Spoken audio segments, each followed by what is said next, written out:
I'm a lifeguard. Someone won't get out of the deep end. The storm had been muscling in for 20 minutes. Clouds the color of old bruises stacked over the neighborhood pool. I sat high in the lifeguard chair, waiting for the first audible excuse to blow the whistle, and heard the masses out. Lightning spidered across the sky. Tweet. Whistles are magic. Kids shrieked, seniors muttered, parents did that jog walk to collect their feral offspring. A grandpa sloshed up the ladder like a walrus in a swim cap. Thunder rolled. Fat, lukewarm drops stippled my shoulders. 30 minutes out of the water, standard protocol. People cleared fast, except for one person, fixed at the far edge of the deep end. Just ahead, really, an oval of wet hair slicked to a pale skull, bobbing in place. Back to me, no movement toward the exit. I hit the whistle again, sharper. Nothing. Deaf. Zoned out? I climbed down and started along the deck. The rain thickened, softening the whole world. The pool, usually postcard blue, went slate under the cloud cover. The closer I got, the worse the wrongness tugged. Whoever it was treaded water without turning, without even a glance at the stairs everyone else had used. Long hair stained the surface like ink. Shoulders surfaced, a narrow, ghost-pale slope. Unless she owned a perfectly flesh-colored suit, she was naked. "Ma'am," I called, trying for professional and getting somewhere near pleading. "Lightning. We're cleared. You need to." I glanced back to wave down Drew, the other guard, and froze. The place was empty. Not. Everyone went to the snack bar, empty, abandoned. Umbrellas leaned in tatters. Picnic tables slumped and splintered. The water in the pool had gone pond dark, green curdling to black. I could smell wet wood and metal. No voices. No footsteps. Just rain. I turned back in time to see the head vanish. One clean gulp, leaving a boil of bubbles where she'd been. Instinct kicked in. I jerked away from the lip. I scanned, but the water had gone so opaque it was a lid. Nope. No thanks. I pivoted toward the gate, and there she was, climbing the shallow steps, slow as prayer. Hair trailing to her lower back, slick as riverweed.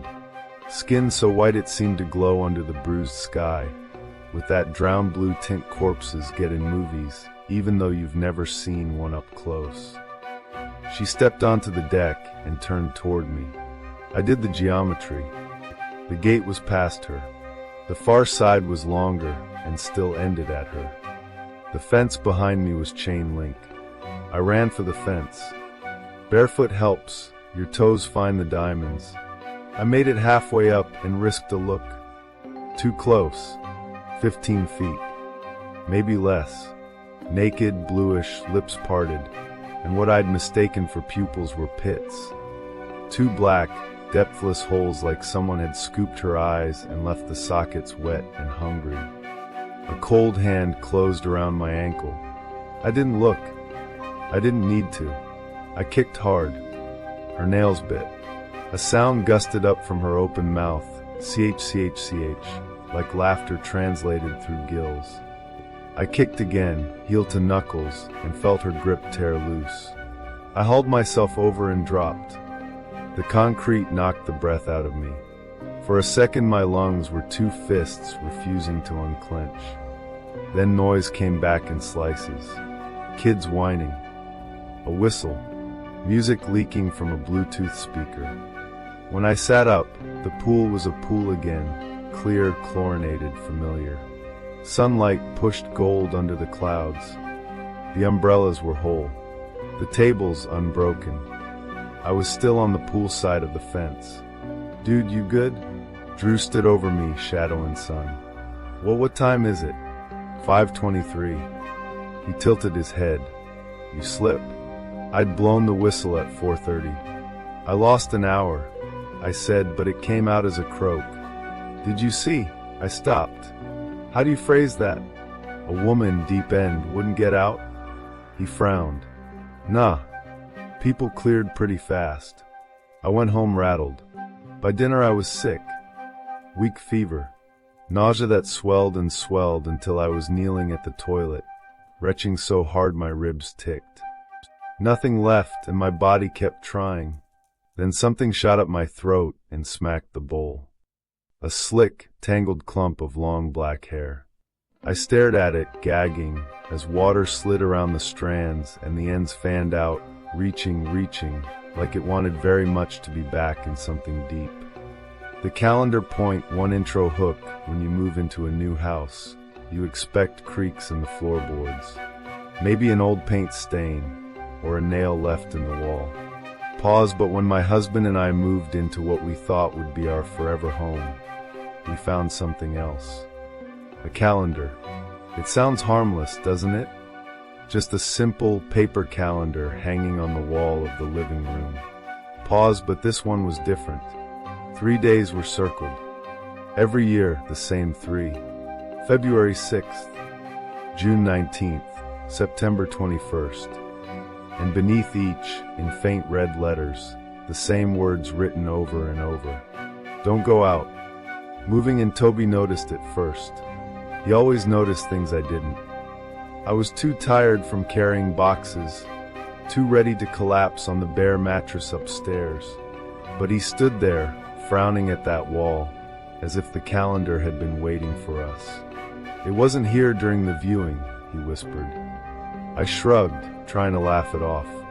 Probably just left behind. Maybe someone's birthday reminder. But Toby flipped through each month, every season, every year printed on that calendar. Pause, and always those 3 dates. That night, I tried to sleep, but when I woke in the pale light of morning, he wasn't beside me.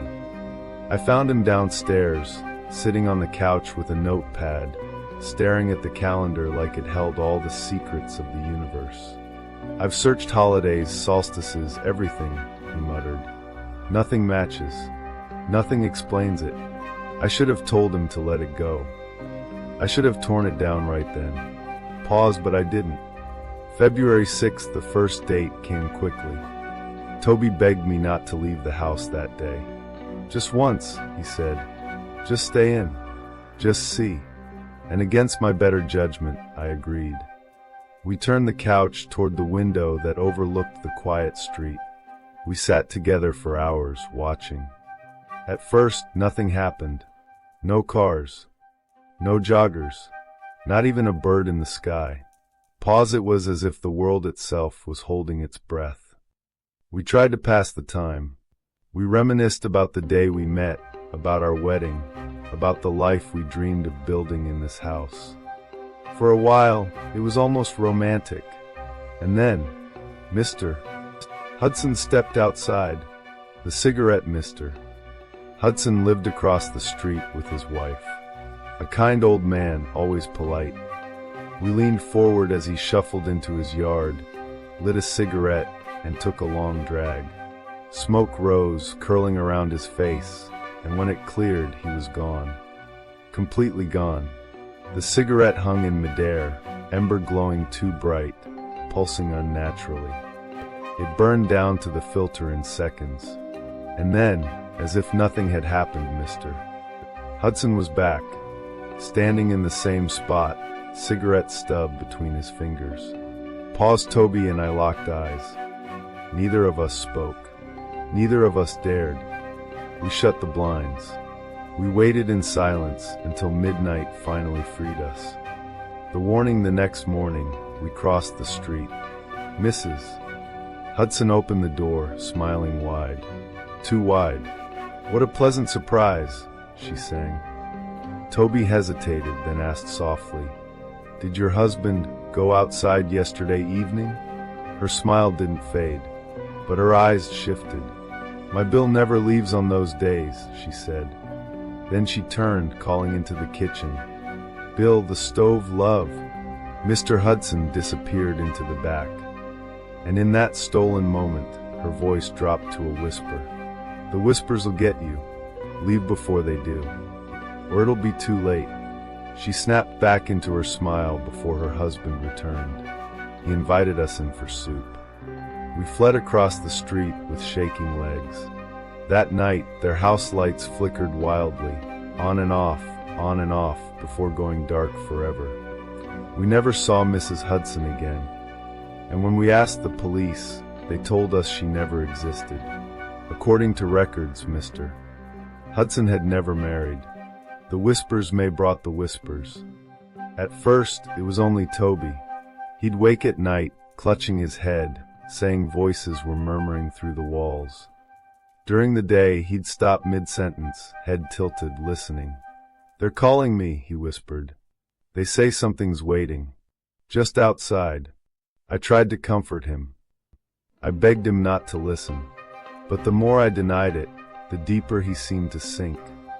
By June, he barely slept. He just sat by the window, staring at the door, waiting.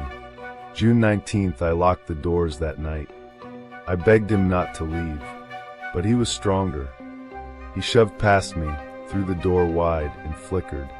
His body stuttered like a broken reel of film. Then he vanished. The air shimmered where he had been. I screamed his name, and then he was back. Not outside, but inside, standing right beside me, smiling. The smile I'd loved for years, but it never reached his eyes. His eyes were dark, empty. Pause. Something inside me knew whatever had returned was not entirely Toby. Between the days, the weeks that followed were worse. Toby barely spoke. When he did, it was in whispers too soft for me to catch. Sometimes at night, I'd wake to find him standing over me, lips moving silently.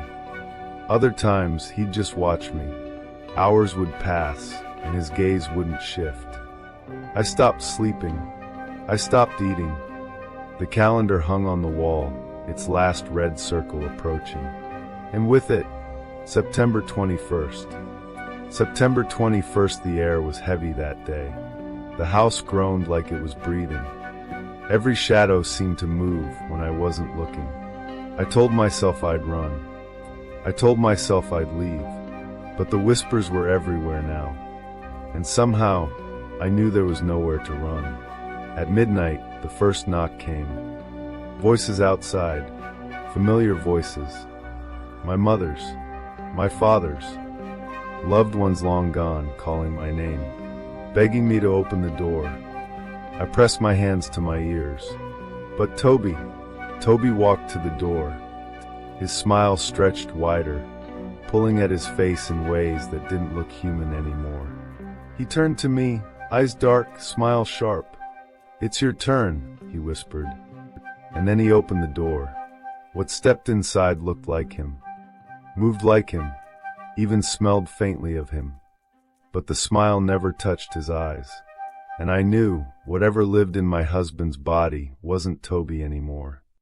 Fade out, ending the calendar, still hangs on the wall. The next date already marked. And I know when it comes, I'll be the one smiling back. Pause, long silence, the calendar on the wall. PT2. When you move into a new home, you expect little quirks. An old draft sneaking under the door. A loose floorboard. Maybe a paint color left over from the previous family. But I didn't expect this. I didn't expect a calendar. It was the first thing Toby noticed. We had just stepped through the massive oak doors of our forever home, arms full of luggage, shivering from the crisp February air. The moving truck wouldn't bring our furniture until the next day, so the house was still mostly empty. Bare walls, dusty corners, rooms echoing with our footsteps. That's when Toby stopped dead in the living room. "Was that there before?" he asked, his voice a mix of curiosity and suspicion. I followed his gaze. On the otherwise naked wall hung a large paper calendar. Ordinary enough, black numbers in neat squares, glossy paper. But something about it seemed wrong, almost deliberate. Toby dropped his bag and crossed the room.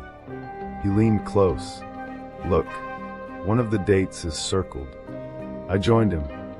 Sure enough, February 6th, tomorrow, was marked in a dark, faded red. Underneath the circle, faint words were written, "Don't go out." I frowned.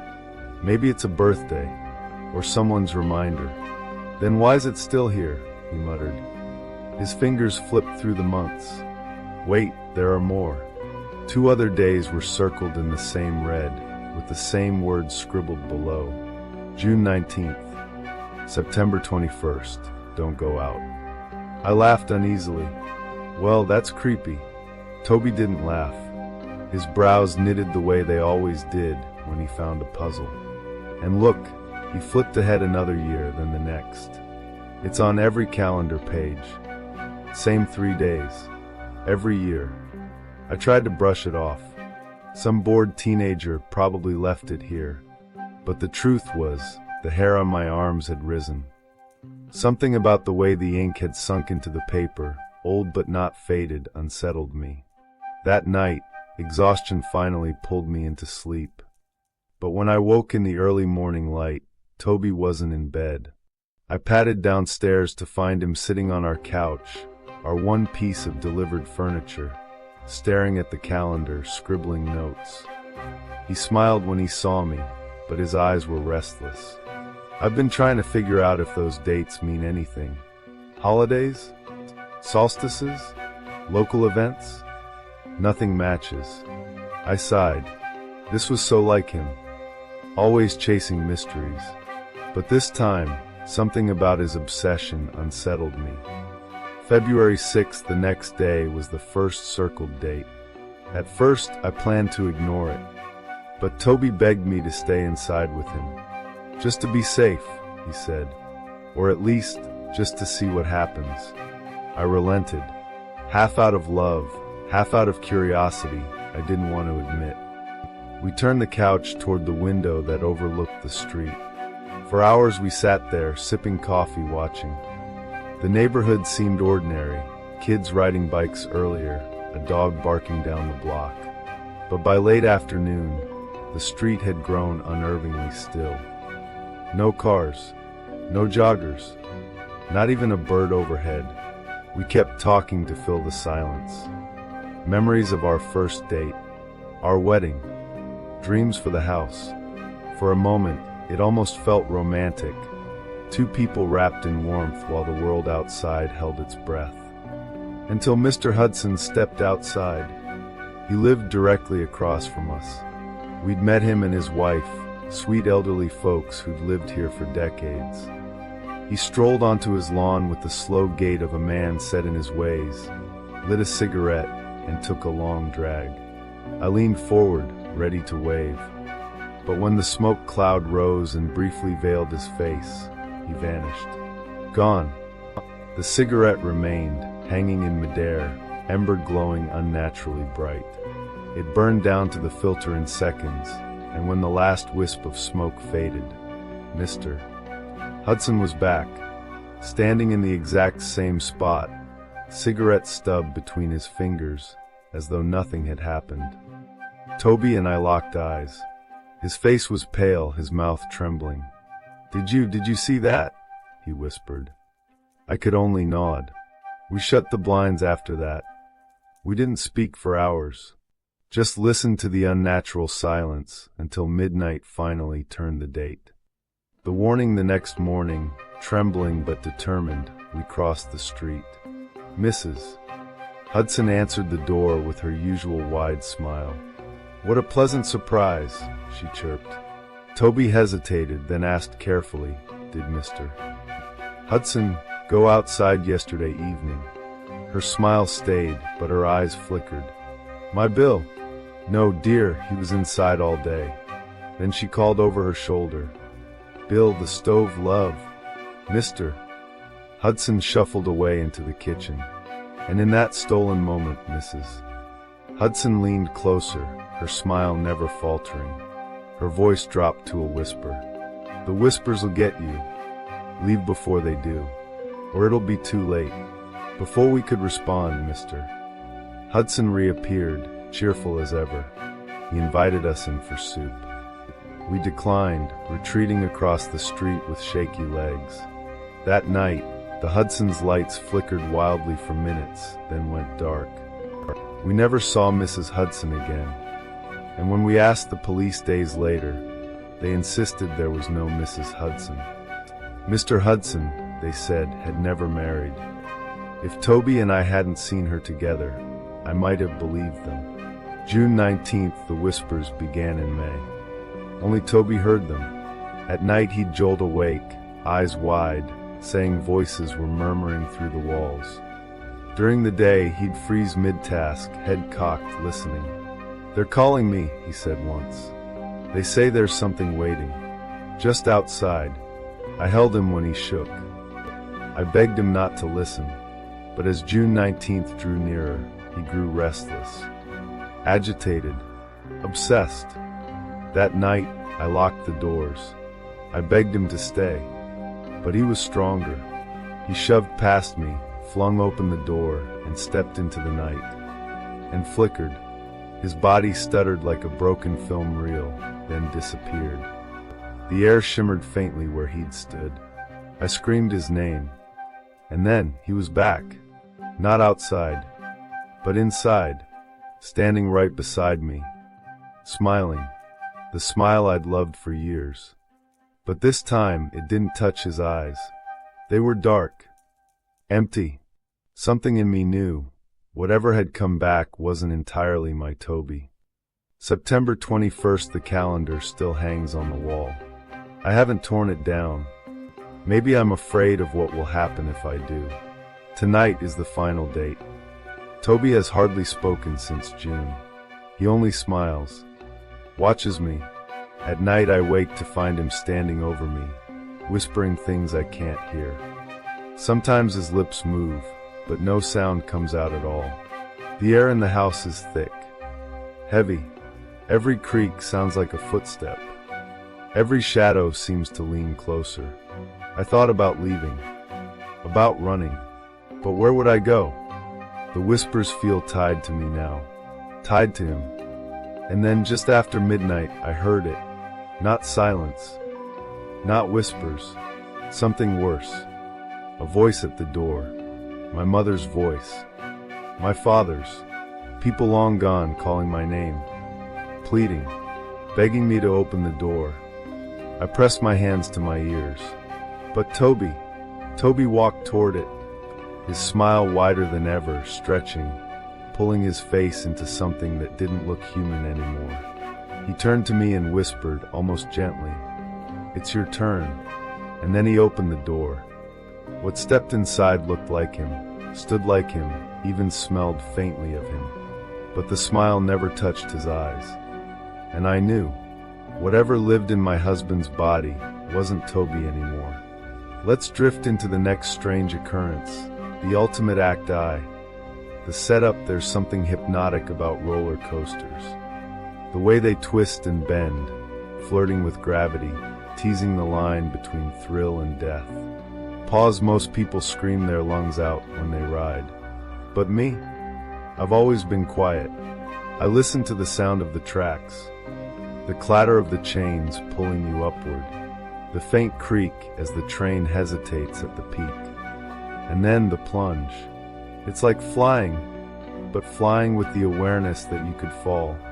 Pause, of course, not every roller coaster has been safe. History is dotted with tragedies. Like the jet line in Sweden, famous, beloved, but one day a train derailed, taking lives with it.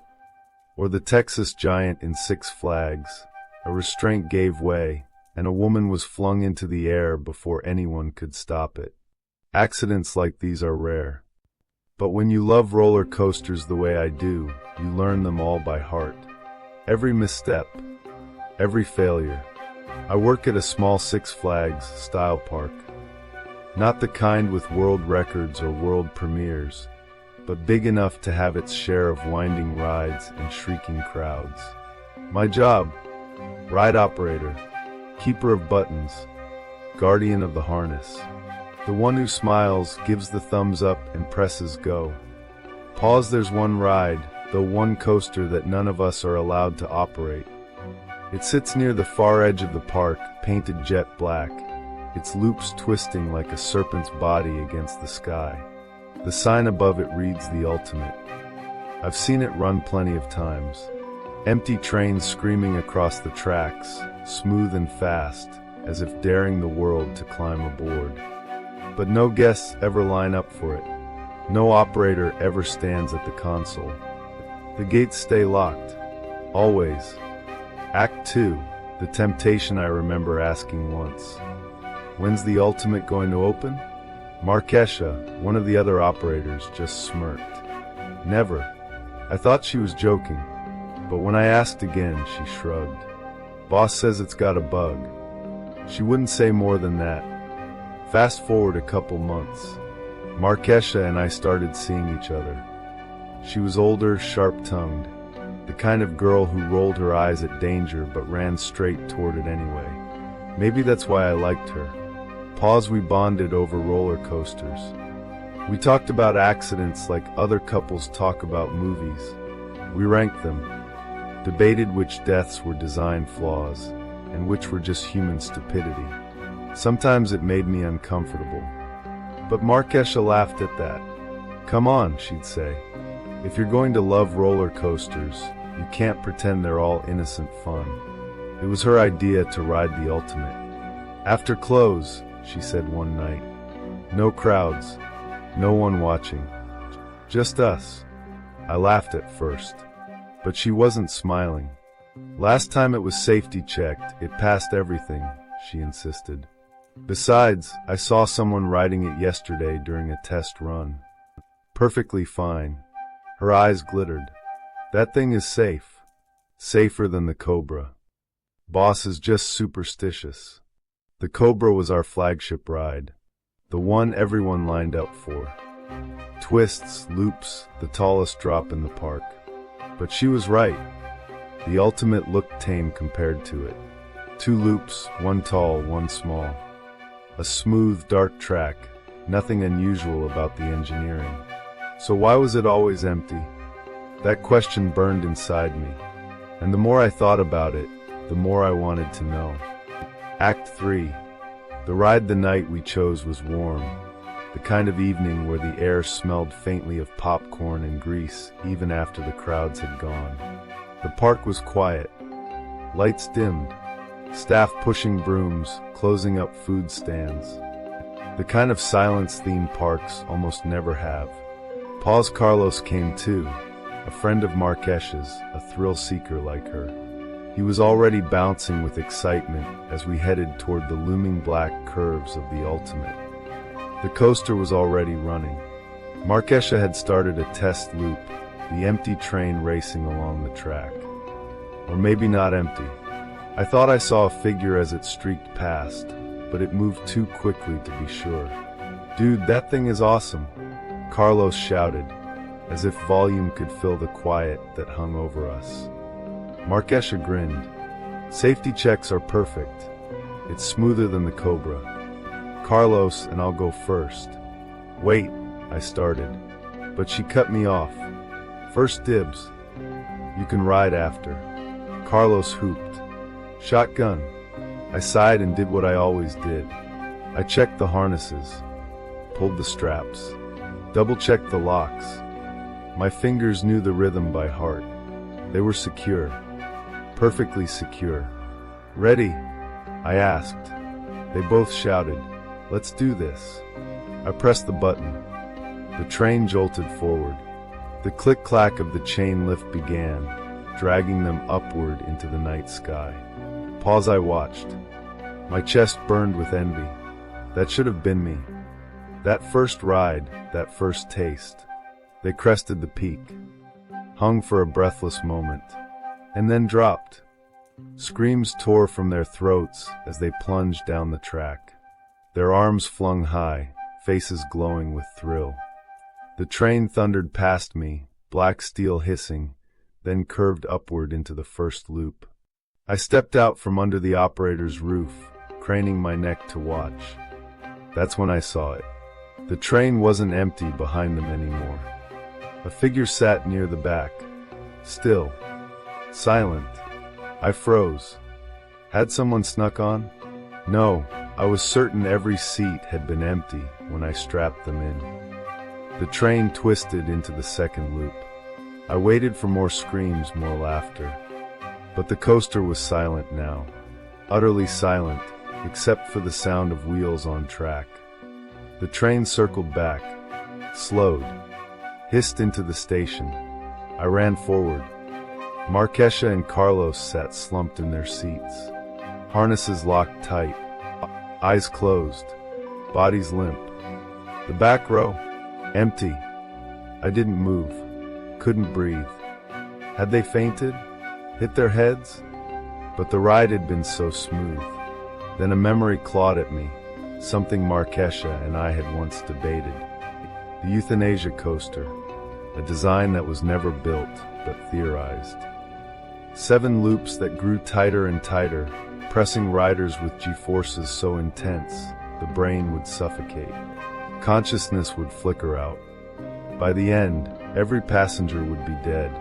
Markesha had always said it sounded like a perfect way to go. I had disagreed. But now she sat limp in her harness, her head tilted against the steel, a faint smile frozen on her lips. Pause, I screamed for help.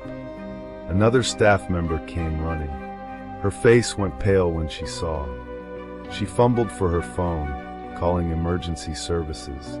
They unstrapped Markesha and Carlos, carried them quietly away. No blood, no violence, just stillness. And the Ultimate's black frame rising above us, its tracks gleaming under the lights. Act 4, the aftermath. The next day, the park opened as if nothing had happened. Guests laughed. Children cried for cotton candy. The Cobra roared with life. But the Ultimate? Still chained. Still locked. The incident didn't make the news. Not right away. No panicked crowds, no screaming witnesses. Just 2 silent bodies carried away under cover of night. When I asked questions, the answers were always the same. The ride passed every test. Every dummy returned safely. No harness failures. No design flaws. There was no explanation. And yet, the ride remained closed.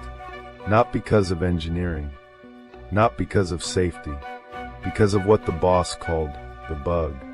Pause. At first, I thought he meant superstition. A story passed around staff to scare rookies. But then I heard the whispers. The bug isn't mechanical. It isn't a glitch. It's a passenger. A rider who always appears after the first loop. A shadowy figure in the back row, still and silent, no matter how empty the train had been at the start. Sometimes it's only a flicker. Sometimes staff swear they can see a face. Eyes wide, mouth open, frozen mid-scream. The ride is tested every so often, sent around the track with no one aboard. But when it comes back, the cameras always catch it. The extra passenger. The bug. At least, it used to be 1 passenger. Now there are 3.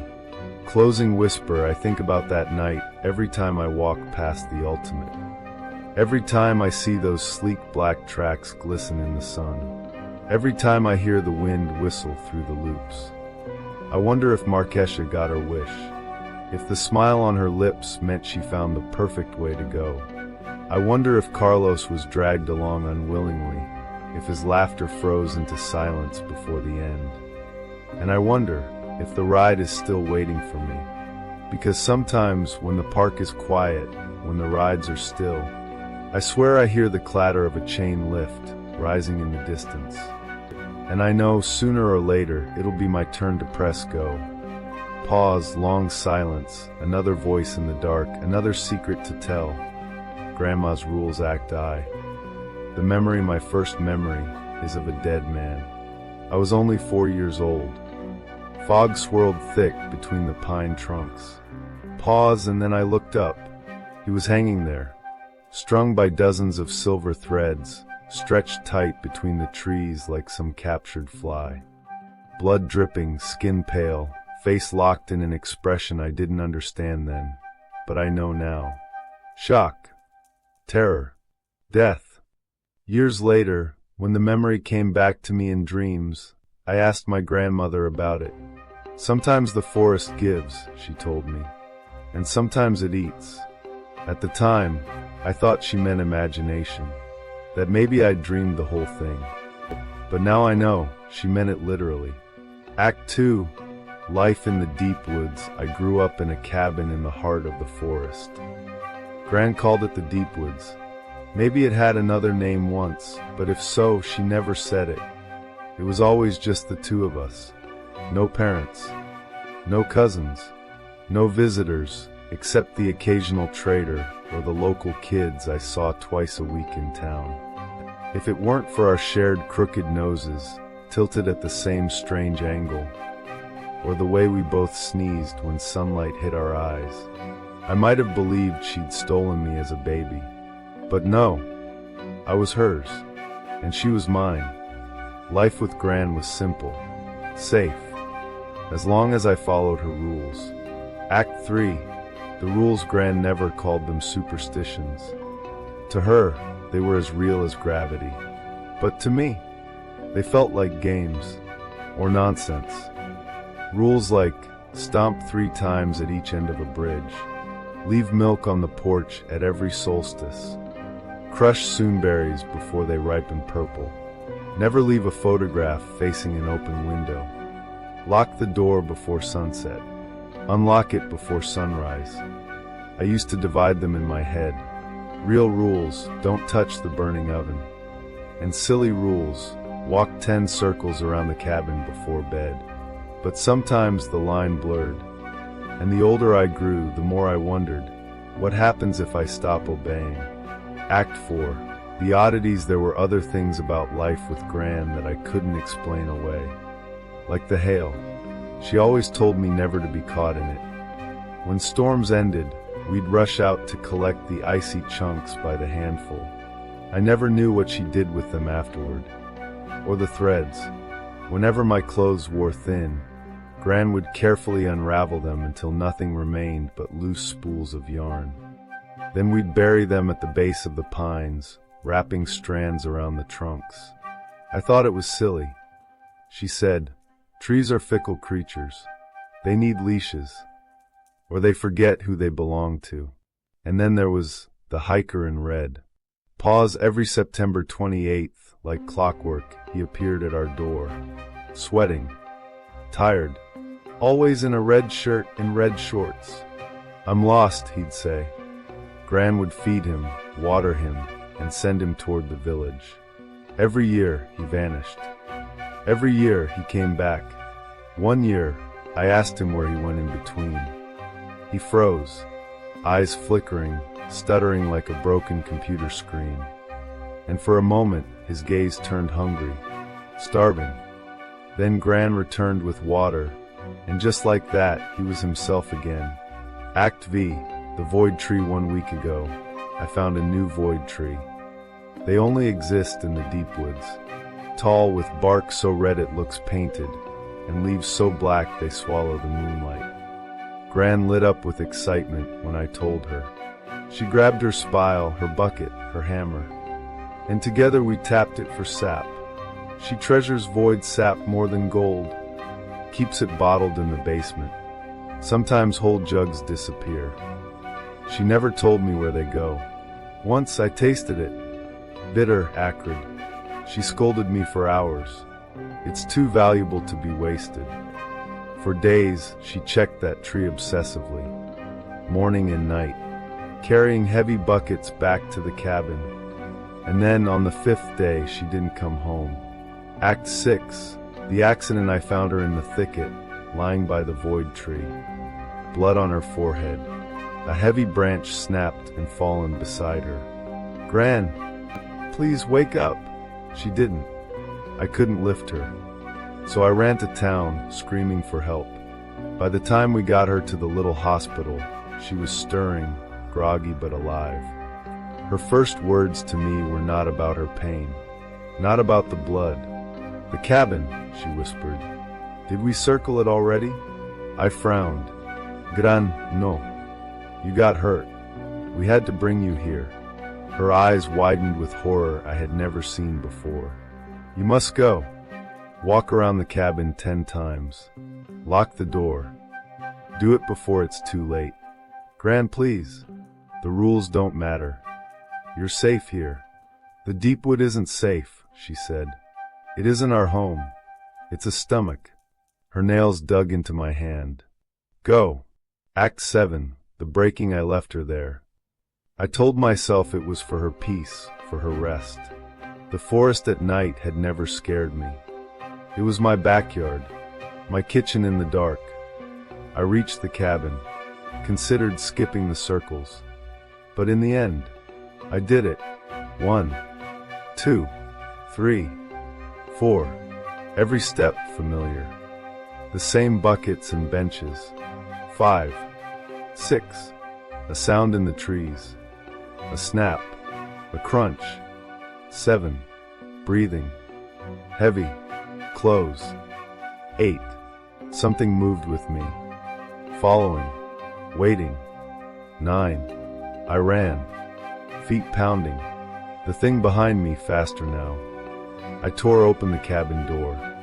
Slammed it shut. But I hadn't finished. I hadn't made the 10th circle. Act 8. The thing the wood shook with the impact. Something huge crashed against the door. Claws scraped. Fists pounded. I bolted it shut with trembling hands. And then my blood turned to ice. The back door. Had I locked it earlier? The footsteps raced along the wall. Closer. Closer. I threw myself at the back entrance. Slid the bolt across just as it rattled in its frame. The thing screamed in frustration. Scratched. Pounded. The walls trembled. And then a crack. Not of wood. Not of breaking hinges. But like 100 taut threads snapping all at once. And then silence. Pause. Act 9. The morning I must have fallen asleep against the door. Because when dawn came, I was still there. Gran's other rule came back to me. Lock at sunset. Unlock at sunrise. I couldn't risk ignoring it again. So I turned the bolt, opened the door, and stepped out into the pale morning light. The forest looked ordinary. Birdsong. Mist. Pines swaying gently. Until I walked around back and saw him. The hiker in red. But not standing.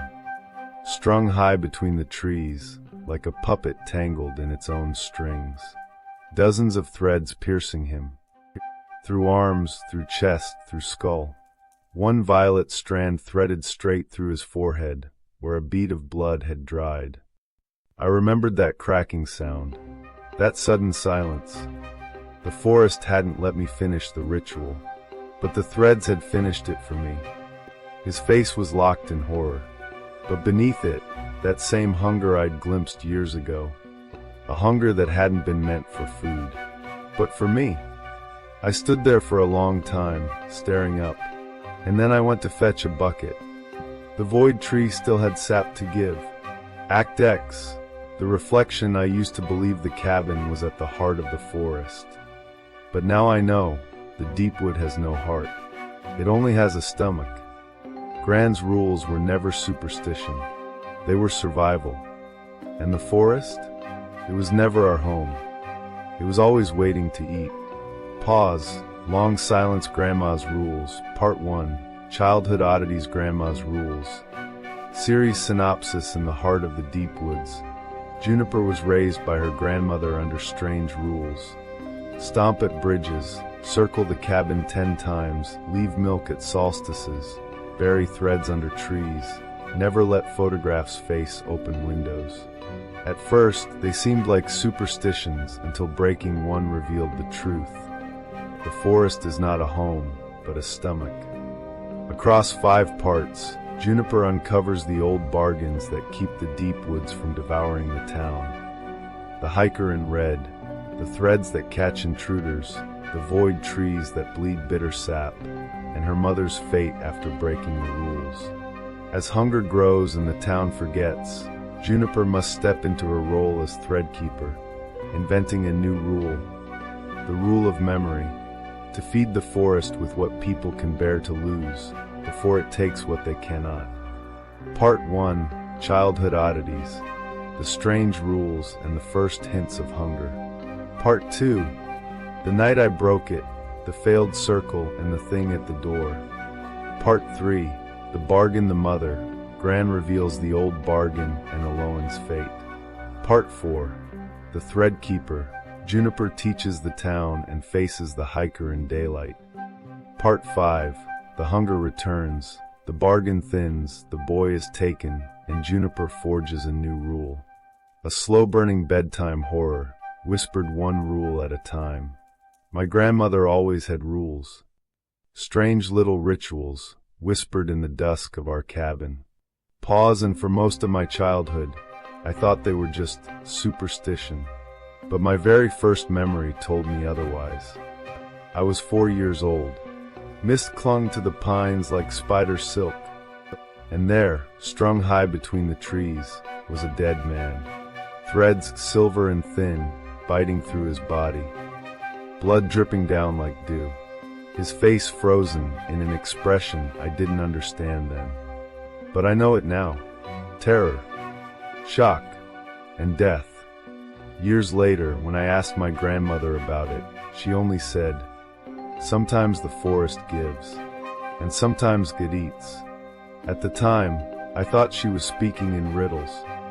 Now, I wish that's all it had been.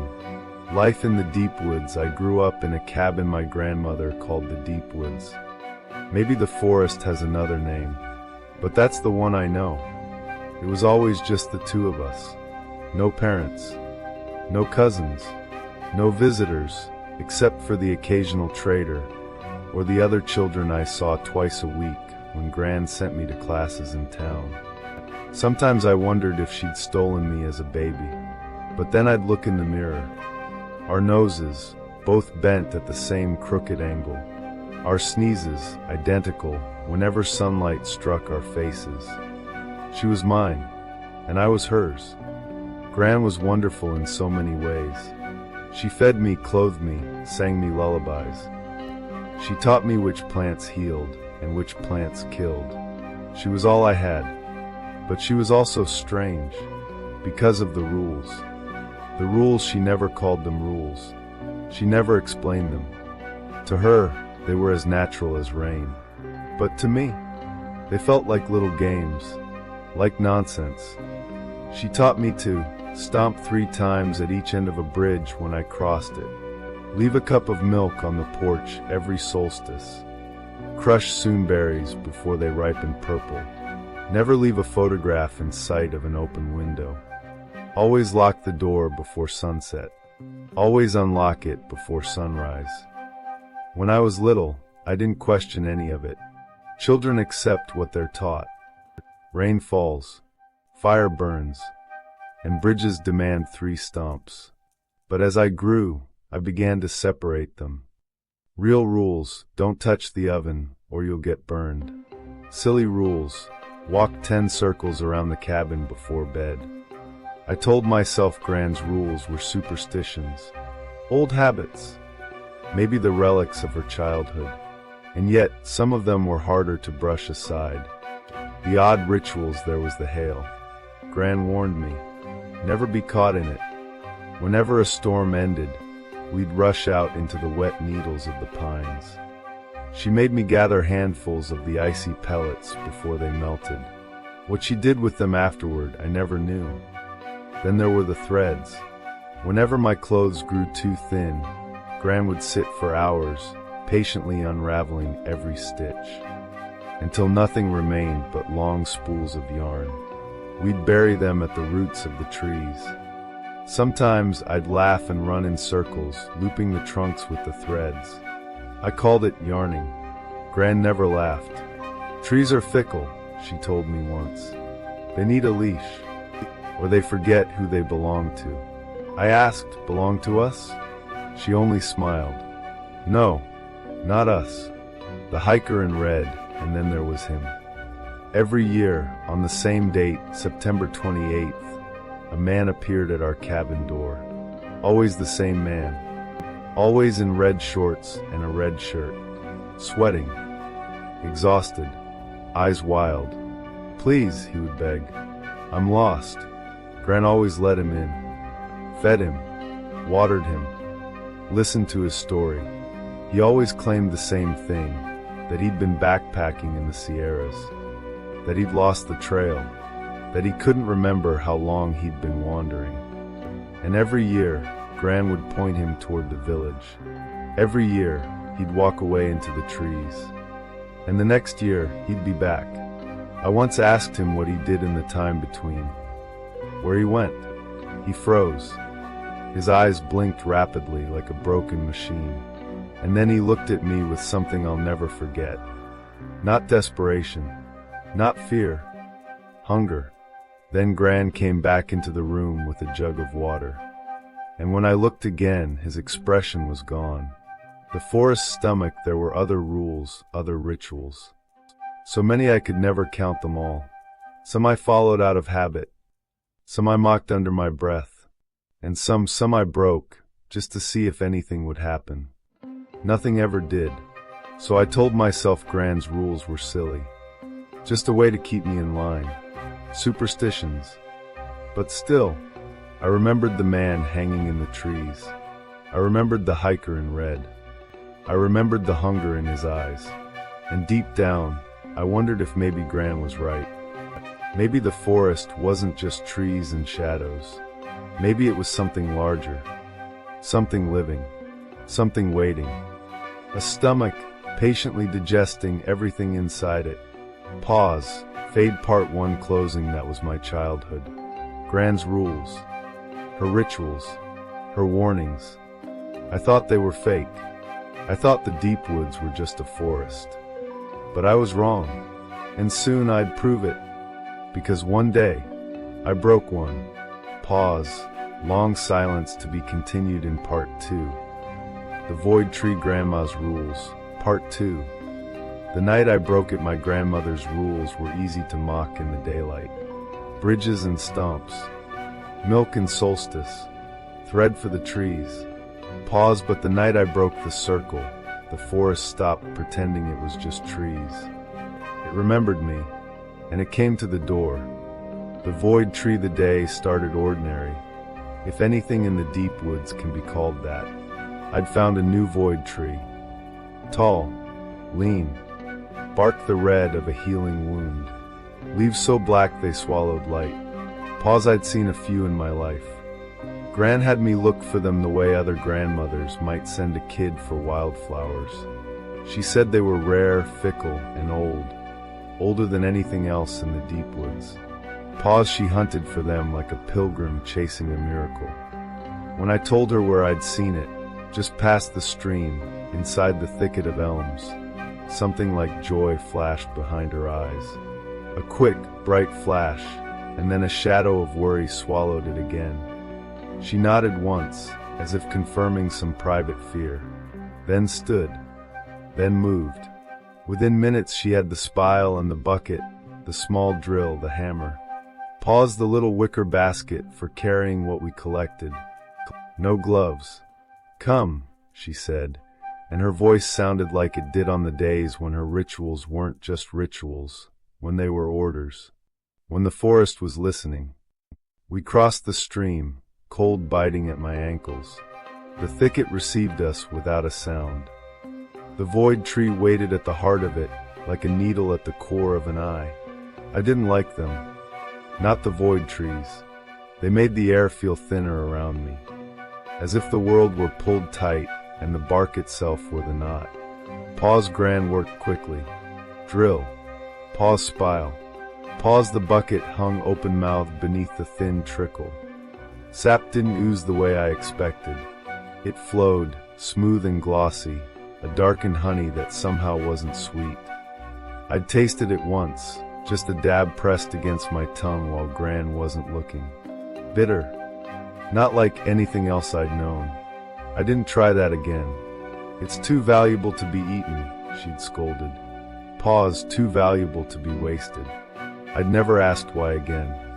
That day, she touched the red bark as if greeting a neighbor. Then she bowed her head, just for a breath, like a prayer. Good find, she told me. The eyes of youth are worth 100 of mine. I smiled. I wanted to ask what she did with the sap, whether she'd finally tell me.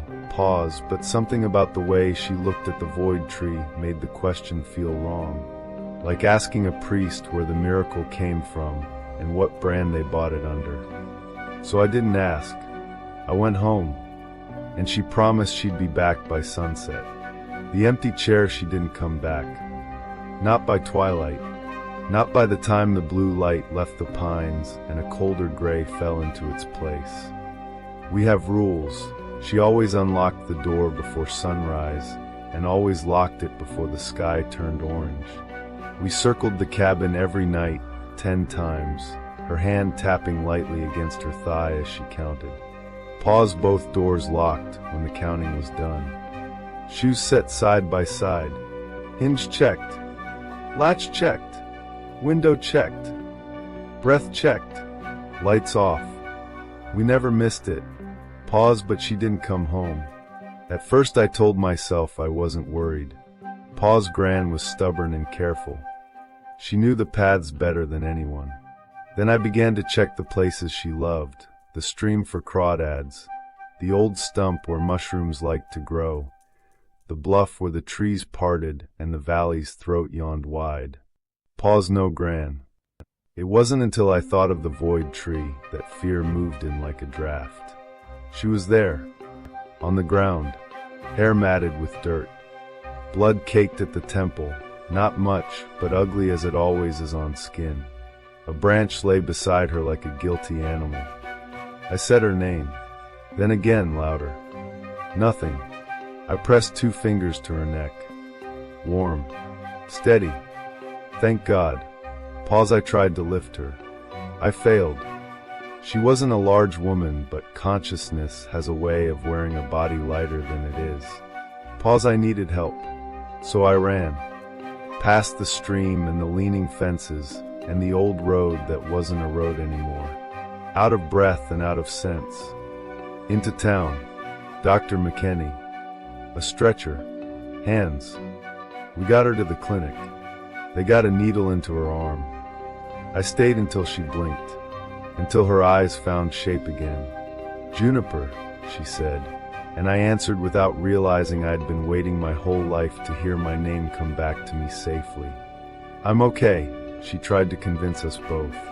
I was foolish. I should have headed back sooner. I wanted one more bucket. Pause. Her eyes drifted, then sharpened. The cabin, she said. Her fingers latched around my wrist. Harder than I'd expected. Did you circle the cabin? I looked at the clock. The sun was down. Night pressed its fingers flat against the window. Pause. There wasn't time, I said. They needed you here. I didn't. Her face changed. Not into anger. Not into disappointment. Into something I hadn't seen before.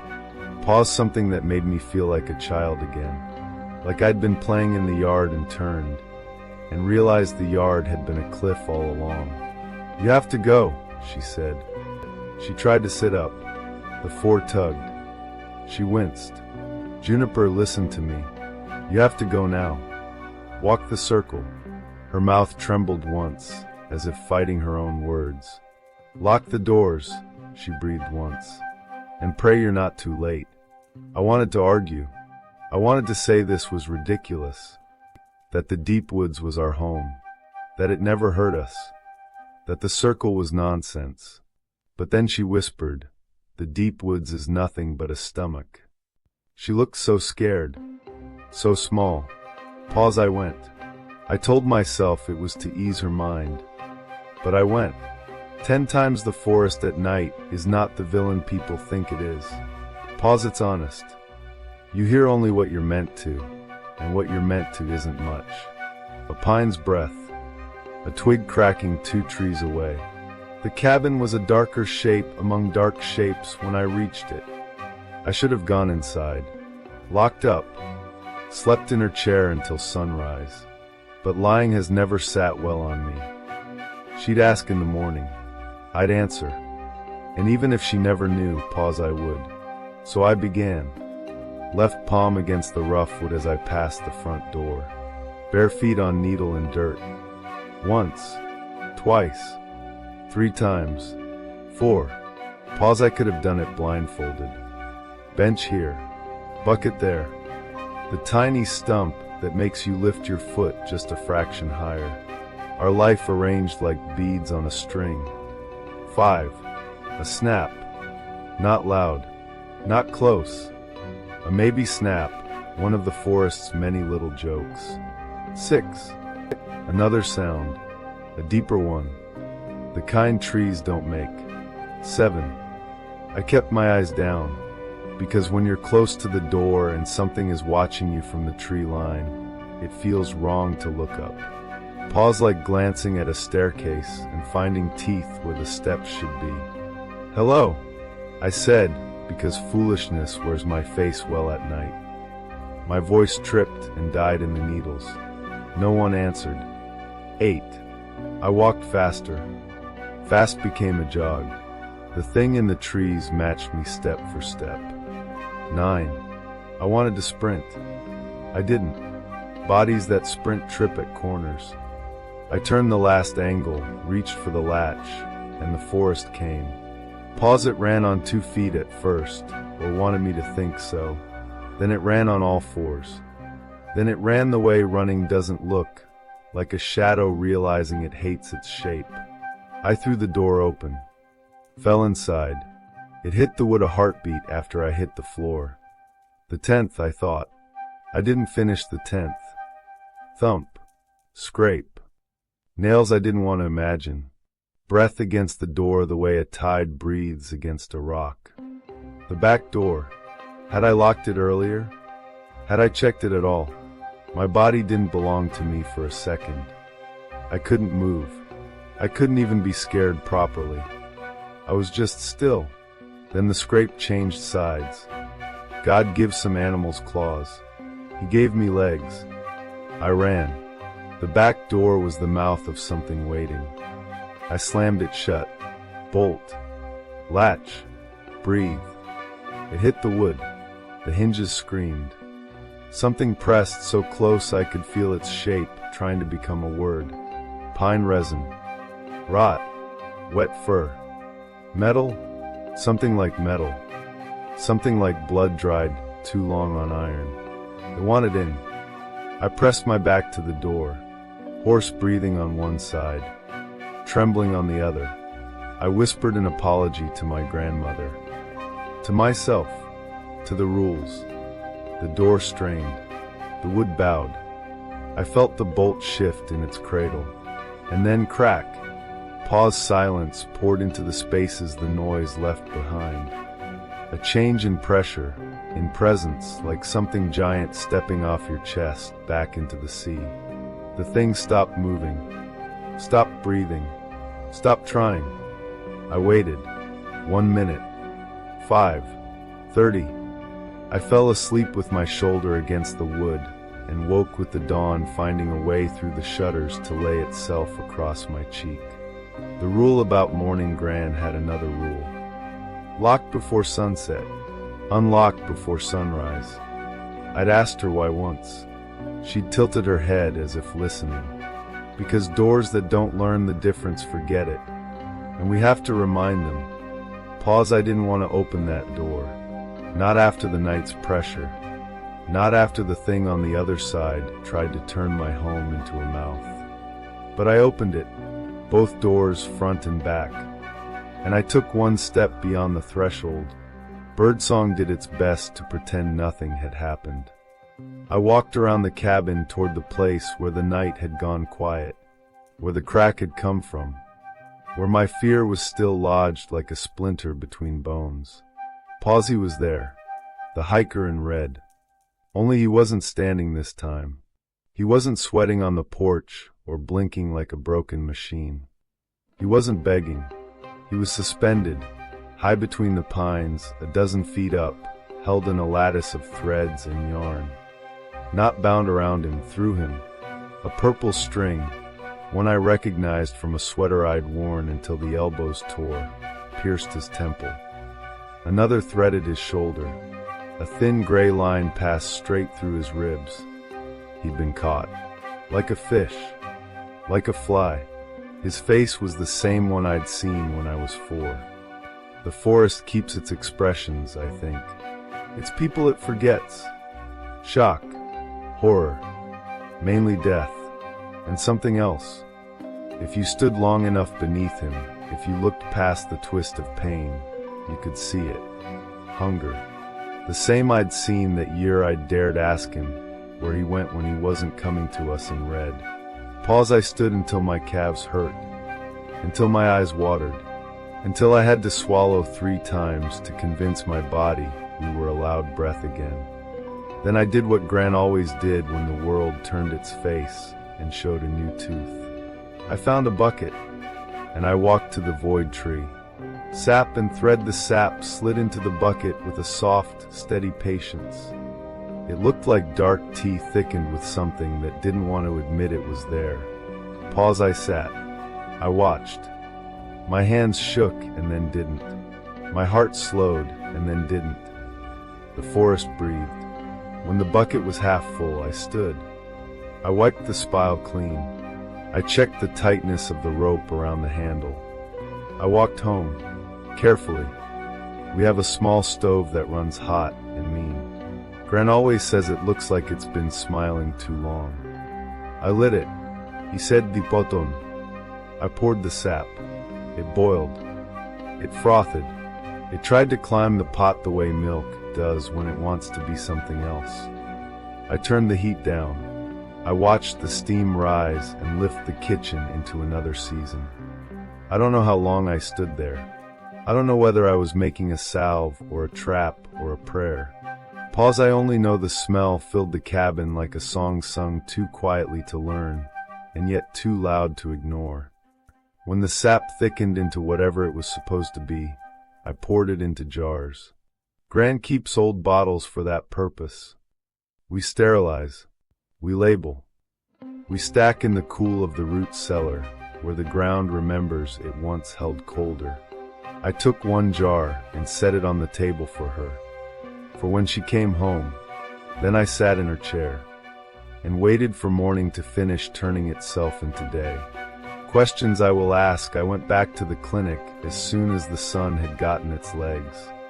Gran was propped against a soft mountain of pillows, coloring in her cheeks like a careful painter. "You went," she said. It wasn't a question. I did. Pause, and because honesty is easier when you've been terrified all night, I added, I broke it. The circle. I didn't finish the 10th. It came to the door. Her lips pressed together as if they wanted to become another line on her face. She took my hand. Her thumb slid over my knuckles, an old, familiar map. "What did it do?" she asked. "It pressed. It tried. Then it stopped." I swallowed. "The threads," I said. "Our threads. The ones we buried at the pines. They were through him." Gran closed her eyes once. A nod that looked like it weighed more than it should. "Sometimes the forest gives," she said softly. "Sometimes it eats. And sometimes," I whispered, "it gets caught in its own teeth." Her eyes opened again. She smiled, and something like pride crossed her face and was gone. "You boiled it?" "The sap," I said. "Yes." "Good girl," she whispered, so faint I might have imagined it. Then louder, "We'll talk when we're home." I nodded, but in my mind, questions had crowded like children in a hallway with a pie cooling on the sill. I would ask about the void trees, about the sap, about why we unraveled the clothes and fed the pines our thread, about the hiker in red and the day he first appeared, about whether he'd ever left, about whether anyone leaves. I'd ask why the doors must learn day from night, why the photos cannot face open windows, why bridges need stumps, why milk is offered to an empty porch that never looks thirsty. Pause, and I'd ask what, exactly, the deep woods eats, what it craves, what it becomes when the lights go out. Because I no longer believed these were superstitions. They were teeth, and recipes, and remedies, and traps that remembered who set them. The forest in my bones that night. I slept on the floor beside Gran's bed in the clinic. "They'd let me," They knew us. They also knew not to argue with the girl who looked like she'd met the night and had come back mostly herself. Pause at 3 in the morning. Gran murmured something in her sleep and turned her head toward the window. I followed her gaze. There was a void tree outside the clinic on the edge of the lot. I'd never noticed it before. I wondered if it had noticed me. For a while I watched its black leaves against a black sky and thought about breathing. Pause we go our whole childhood believing the world's rules are made of words. Don't run with scissors. Eat your greens. Be home by dark. But the forest's rules aren't sentences. They're hungers. They're debts. They're promises kept by things that never learned how to lie. The deep woods isn't a home. Not really. Homes have rooms and doors and silverware. Forests have mouths. And yet, when I closed my eyes, I felt something else. Not just fear, recognition. Because if a forest can be a stomach, then maybe those of us raised inside it carry teeth in our bones. Little ones, thread-thin and patient, ready to tangle whatever comes for us. I slept. Morning returns. Gran woke with the light. They brought her food. She ate like a pilgrim who'd found her way back to a road with signs on it. Home today, the doctor said. If you rest, if you don't overwork, if you listen. Gran snorted. Do I look like a fool, Michael? He laughed, because that was the right answer, and they both knew it. When paperwork finished trying to pretend it mattered, they let us go. We walked slowly. The forest watched us without pretending not to. The air carried a smell I recognized now, thread and sap, and a sweetness turned to iron. When we reached the cabin, I paused. The pines stood where they always had stood, but they were nearer somehow. Or maybe I was nearer. Pause. Gran's eyes flicked to the branches where the hiker had been. She didn't ask. I didn't point. He wasn't there anymore. Things that are eaten usually aren't. Inside, I set her in her chair and placed the jar of boiled sap before her. She ran a finger along the rim, nodded, set it aside. All right, she said. Her voice was steady. Her eyes were not. Ask. And I did. I asked about the void sap, about the threads, about the circle, about the hiker, about the stomach. She answered some. She dodged others. But the first thing she said was the one that mattered most. The forest is not against you, she said. It's not for you either. It is itself. Pause. It eats. It sleeps. It keeps bargains made long before I was born. Long before you were born. Who made the bargain? I asked. She tilted her head again, the way she always did when she was listening to something I couldn't hear. Not us, she said. Not this time. She reached into the drawer beside her chair and lifted a bundle wrapped in cloth. When she unfolded it, I expected a knife, or a charm, or one of her dream catchers. It was a photograph, a faded, sun-thinned picture of our cabin in winter. Snow clinging to the roof like a hand that didn't want to let go. A young woman stood in front of the door. Dark hair, crooked nose. Sun sneezed into a squint. Your mother, Gran said quietly. I opened my mouth. No words came out. Pause. That's another rule, she said, and set the photo down face down as if the open window might steal it from us. Never leave a picture where the night can look at it. The forest doesn't love faces. It remembers them too well. She looked at me then. Truly looked. Took in the angles and the places I taught my hair to hide. Juniper, she whispered. I've kept so many things from you. I thought I was protecting you. Maybe I was. Maybe I wasn't. Her hand found mine again. Thread around a trunk. Sap in a jar. Tonight, she said, we'll walk the circle together. 10 times. Slow. And I'll tell you the story while we walk. Of your mother. Of the bargain. Of why the hiker never leaves. of why we stomp at bridges and why we feed trees our clothes. And after that? I asked. She smiled, tired and bright as a candle that refuses to go out just because the room has learned to love dark. After that, she said, you'll decide which rules are rules and which are just the shape of the mouth that keeps us safe. She leaned back, closed her eyes. The forest exhaled. So did I. Outside, the void tree in the thicket waited. Its sap would drip. Its leaves would drink moonlight.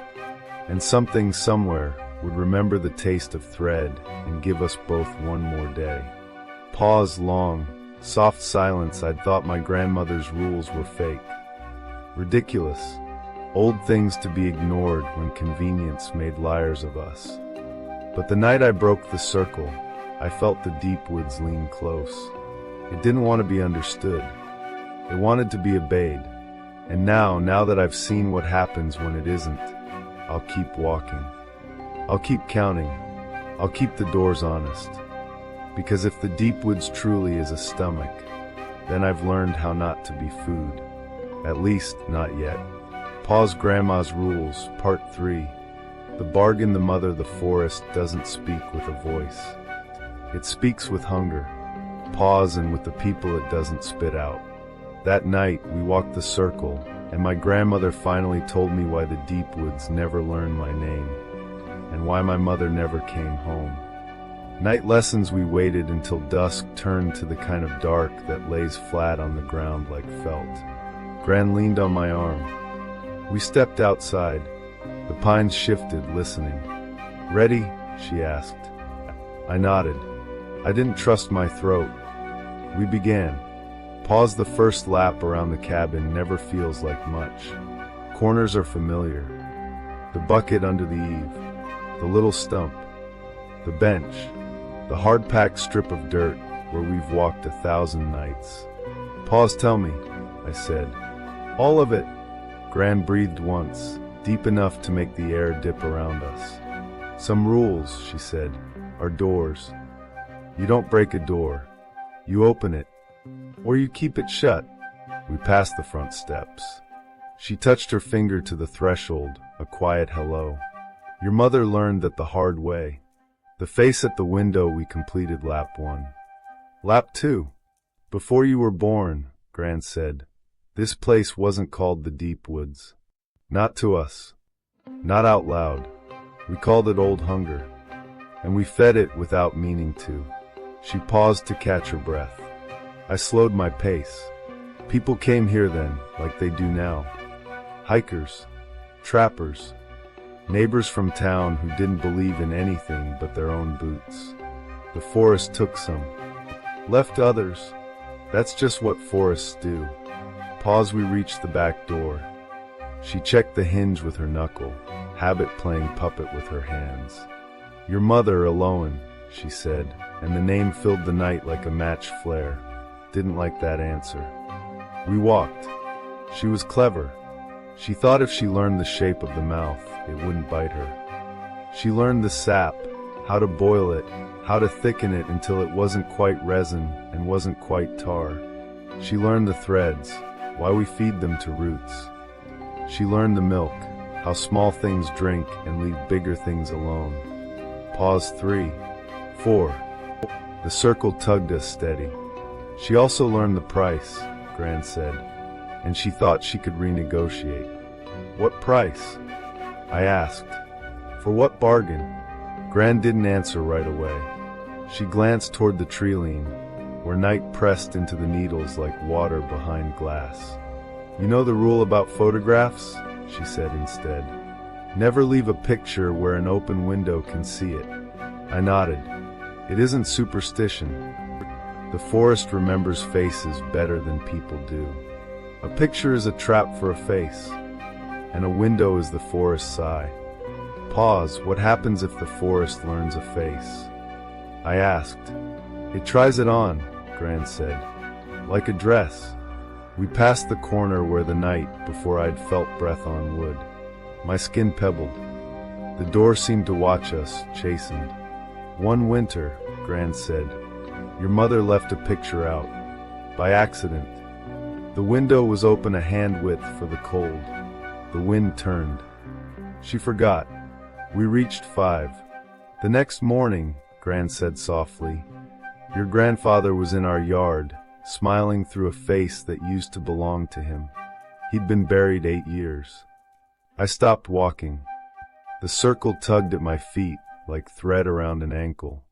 It wasn't him, Gran said. It was the forest wearing him. A dress with a pulse. And it smiled too wide. What did you do? I whispered. I poured sap across the threshold, she said. And the face could not cross. We walked again. Your mother spent that winter angry. She broke the picture rule first, and then she broke another. She left milk in a silver bowl at the wrong season. She refused to stomp at a bridge. She said she wouldn't bow to an animal's appetite. She tested it, I said. She tested it, Gran agreed, and the forest learned her taste. The bargain, old version 6. The soft crunch of needles underfoot made a rhythm our hearts borrowed. Long before us, Gran said, someone made a bargain. Not carved in stone or signed in ink, but paid for in bone. A family would live at the edge of old hunger and keep its teeth out of town. How? We'd pull threads through our clothes and feed the trees our leavings, she said. We'd keep the roots leashed to our house, remind them who to curve around and who to catch. We'd boil sap and paint thresholds, lacing doors with bitterness. And every solstice, we'd leave a little sweetness out for the ones who clipped the nails of the dark. I pictured the bowls of milk, the stingy splash of honey, the half-remembered names Gran never said out loud. In return, she continued, old hunger would keep its deeper mouths closed when town's children wandered too far. It would cough up a lost hunter now and then. It would chew softly around us. And when it wanted more, I asked. It was allowed a face, Gran said. Once a year. It could try one on and walk to our porch and ask for water. That was the old way of testing a door. Pause, the hiker in red, I said. The words felt like a twig I'd finally placed in the right fire. Gran nodded. Different face, same walk. First it wore a farmer who drowned in the flood. Then a woman who died giving birth. Then a boy who fell from a rock. It learned what scared us most and wore it. And now it wears red, I said, remembering the hunger in that borrowed expression, how it flickered like a voltage too high for the bulb. It found a color people in trouble wear, Gran said. Convenient. Easy to see. Easiest to pity. 7. Your mother thought she could end the face collecting, Gran said. She thought the old bargain was cruel. Wasn't it? I said. Cruel is a matter of appetite, Gran sighed. To a stomach, all kindness is chewable. Eloan's rule, your mother went to a void tree alone, Gran said. She tapped it and took sap before it wanted to give. She boiled it to black and painted a circle around this house. Not 10 laps. Not a ritual of patience. A painted circle. A command. Pause, what did that do? It told old hunger it could not step across. Gran's mouth tilted sideways. It also told it our door was the only one that mattered. And the town? I asked. The town slept well that month, Gran said. Snow kept children close. Men kept their fires. The forest kept its sulk. Your mother kept her victory. We reached 8. Gran slowed. Her breath misted. The pines made their soft, stern music. And then March came, she said. Ice broke. A boy from town wandered too far. Old hunger chewed. Pause, I bit my lip. Your mother ran to the edge. She took her bucket. She poured sap in a crooked line and shouted at a thing with too many hinges. She thought a voice could punish a river. Did it work? The forest gave the boy back, Gran said. It didn't know his face. It didn't need to. It gave him up because it had learned hers. I swallowed. Every bargain has a clause, Gran said. If you move the border moves you. The window knocks 9. The night's air thickened. The trees leaned as if they'd heard us reach the number that matters. Your mother made a new rule for old hunger, Gran said. She told it, you cannot come through. So it made a new rule for your mother. Then you cannot go out. The memory slotted somewhere inside me, like a puzzle piece pressed too long into the wrong box. Pause, she stayed inside? I asked. She tried, Gran said. But you don't make rules against breathing. You don't make rules against thaw. A single soft knock sounded from the front window. Not a sound. A touch, like an idea with hands. We didn't stop walking. Your mother forgot a photograph once, Gran said again. After that, the forest had her shape. When it came to the window wearing someone she loved, she let the latch lift. The knock came again. A polite sound, like forgiveness rehearsing its lines. What face did it wear? I asked. Gran didn't answer. We reached 10. We didn't stop. We took one more lap because sometimes 10 is a door and 11 is the lock you slide home. At the back corner, she finally spoke. Her voice was paper. Mine, she said. We walked. What a stomach keeps when the circle set itself in our bones again. We went inside. Gran locked the doors before they could learn a worse habit. She lit the small lamp and turned the wick to a creamy glow. Pause, your mother stepped out to greet me, she said. Or what looked like me. The forest tried my step on. It copied the wonky knee I got when I was 13, the way I rub it in the cold. It copied the laugh lines. It copied the way I say your name. How did you stop her? I asked, even though I knew we were in a version of the world where she hadn't been stopped. I didn't, Gran said. You can't stop someone who believes the door belongs to them. I waited. The lamp hummed like a held breath. She walked under a branch, Gran said. The tree remembered the thread we'd fed it. It remembered the color of your mother's sleeves, the knots we'd tied at its root. It remembered allegiance. And it caught her, I whispered. It tried, Gran said. It caught the thing that wore my face. And the forest, angered, swallowed what it could reach. Her eyes shone, not with tears, with reflection of the lamp, of memory, of a promise that had turned into something else. What did it swallow? I asked. The parts your mother needed to come back, Gran said. We sat very still. She didn't die, Gran added after a moment. Not exactly. You don't die in a mouth. You turn into something the mouth keeps. My stomach lurched. She became a rule, Gran said. She became the border she tried to draw. The sap line sunk into the soil, and the circle tied itself to the only thing that wanted it enough to bleed. The new bargain, we moved to the table. Gran reached for the jar I'd boiled. She turned it in her hands as if it might decide to answer a question we hadn't asked yet. Pause after that, she said. Old hunger and I spoke without words. It wanted faces. It wanted to walk. I wanted you to live. You made a bargain, I said. I promised the circle, she said, nodding. 10 steps kept every night. Doors taught morning and night. Threads fed. Milk given. Photos turned. Bridges stomped. So sleepers in the deep wake and pull the roots tight when your foot crosses. And in return, I asked. It would let your mother be the border, Gran said softly. It would hold where she held. It would wear its red and come begging at the porch, once a year, the old way, just so it remembered how to ask. My mind reached for a shape and found it. The hiker in red, arriving, leaving, arriving. A face that wasn't a person wearing a story that wasn't a life. And if it didn't? I asked. Gran's thumb pressed into the jar's lid until the metal clicked. Then the threads would pull. We sat with that. The silence between us filled with pine scent and boiled bitterness, and an old grief made into a kind of furniture. The weakening, you felt it last night, Gran said after a while. The way the circle can slip when we're careless.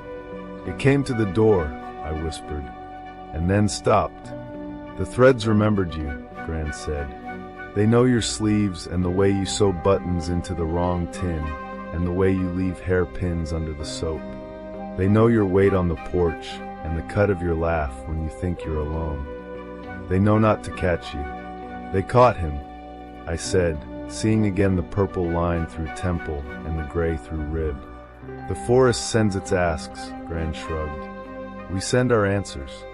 We might have left the night safely there, folded and placed on a shelf. But the deep woods doesn't let quiet stay quiet if it's hungry. Pause, a wind moved through the pines like a hand with too many fingers. Somewhere far off, a branch cracked, not the little report of a twig, but the sound of weight deciding. Gran set the jar down. It's thinning, she said. The bargain? I asked. The town, she said. They don't stomp anymore when they cross the creek. They take picture after picture and leave them on mantels with windows open. They don't leave milk for small keepers.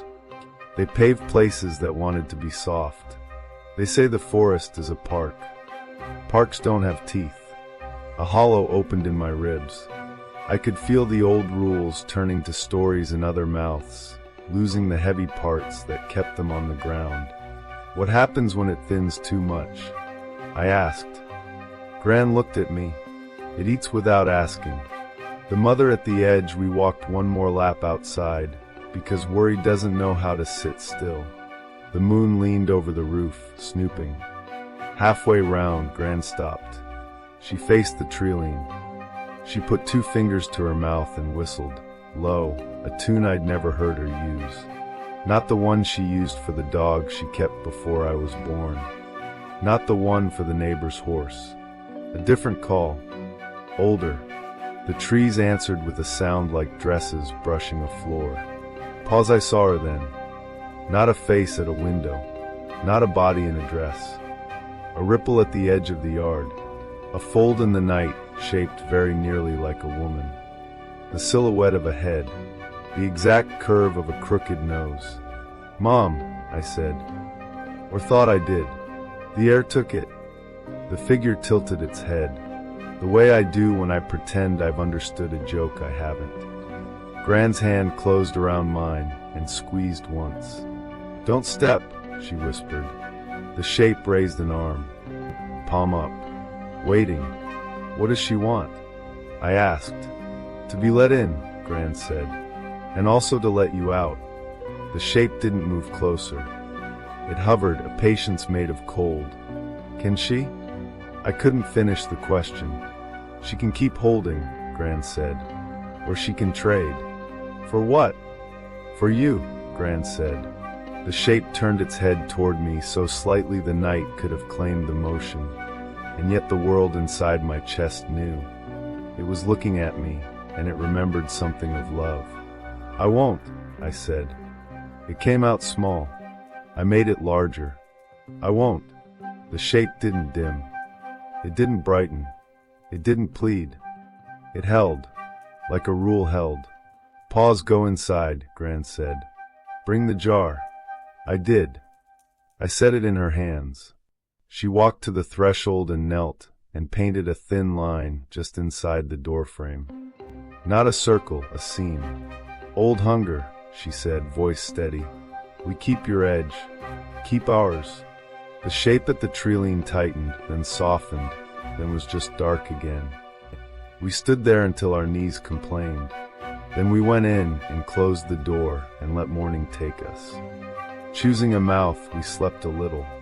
We ate a little. The sun unrolled itself over the roof like dough. In the afternoon, Gran laid out thread and scissors and a pile of old clothes. You'll start feeding the pines yourself, she said. I've done it long enough. They should learn your weight. I threaded a needle. My hands remembered. My chest didn't.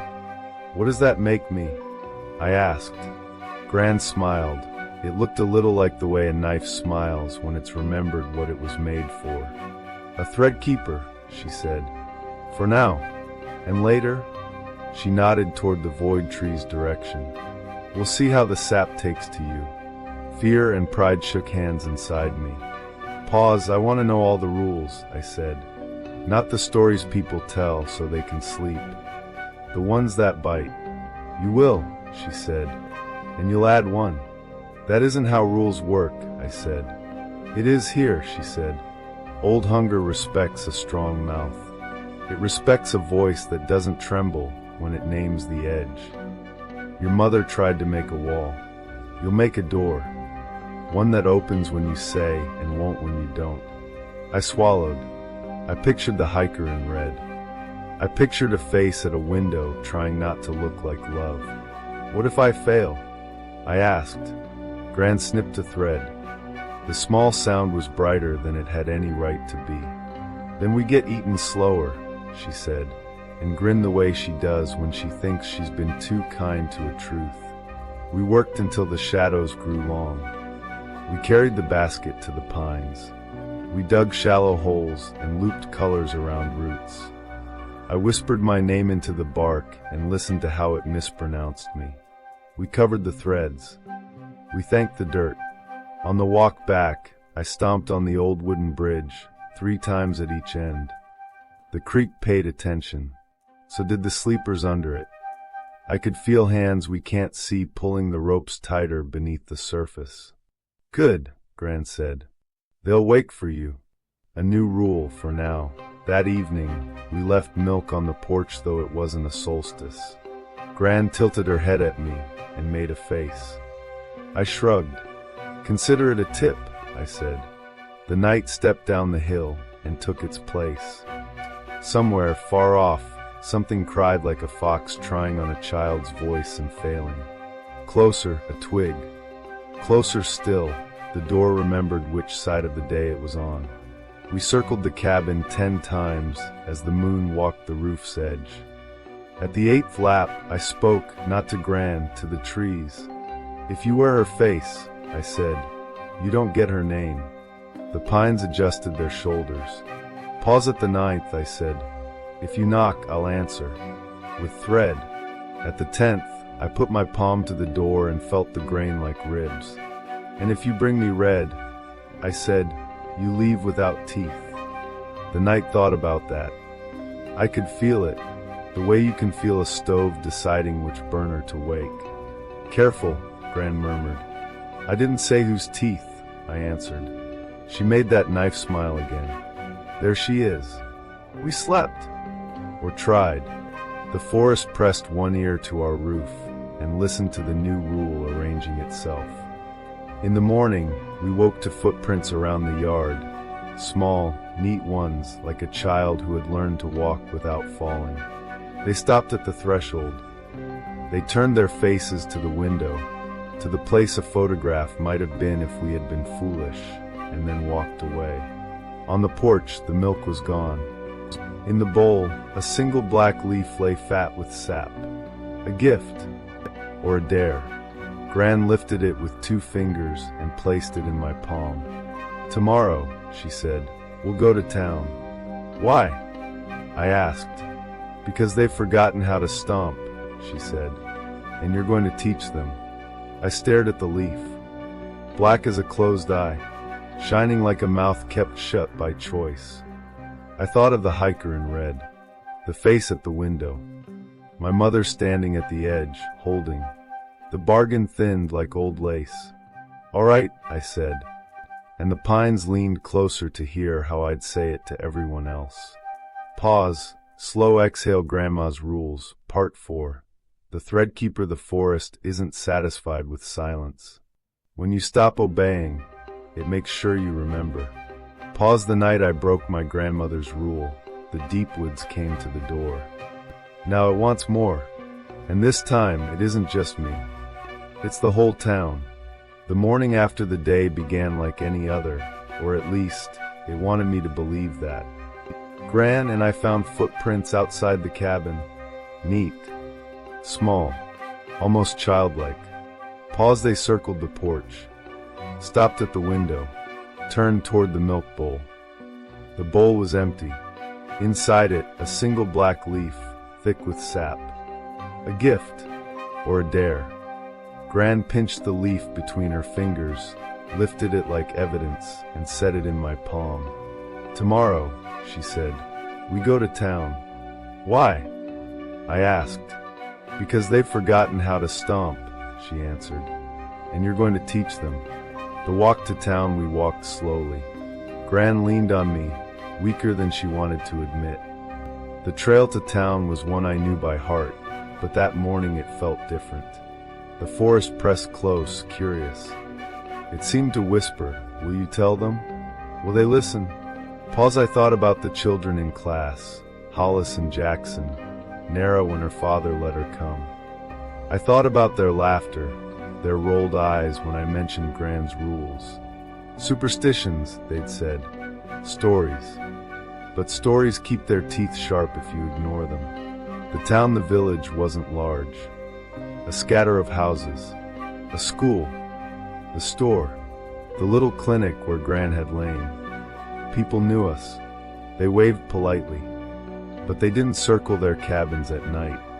They didn't crush soonberries. They left their photos in plain sight. The forest's bargains were thinning. I could feel it, a pressure in the air like a storm about to split. Speaking to the children, Gran asked me to start with the children. "Adults have too much iron in their ears," she said. "But children still bend." So I gathered them. Hollis with his messy hair.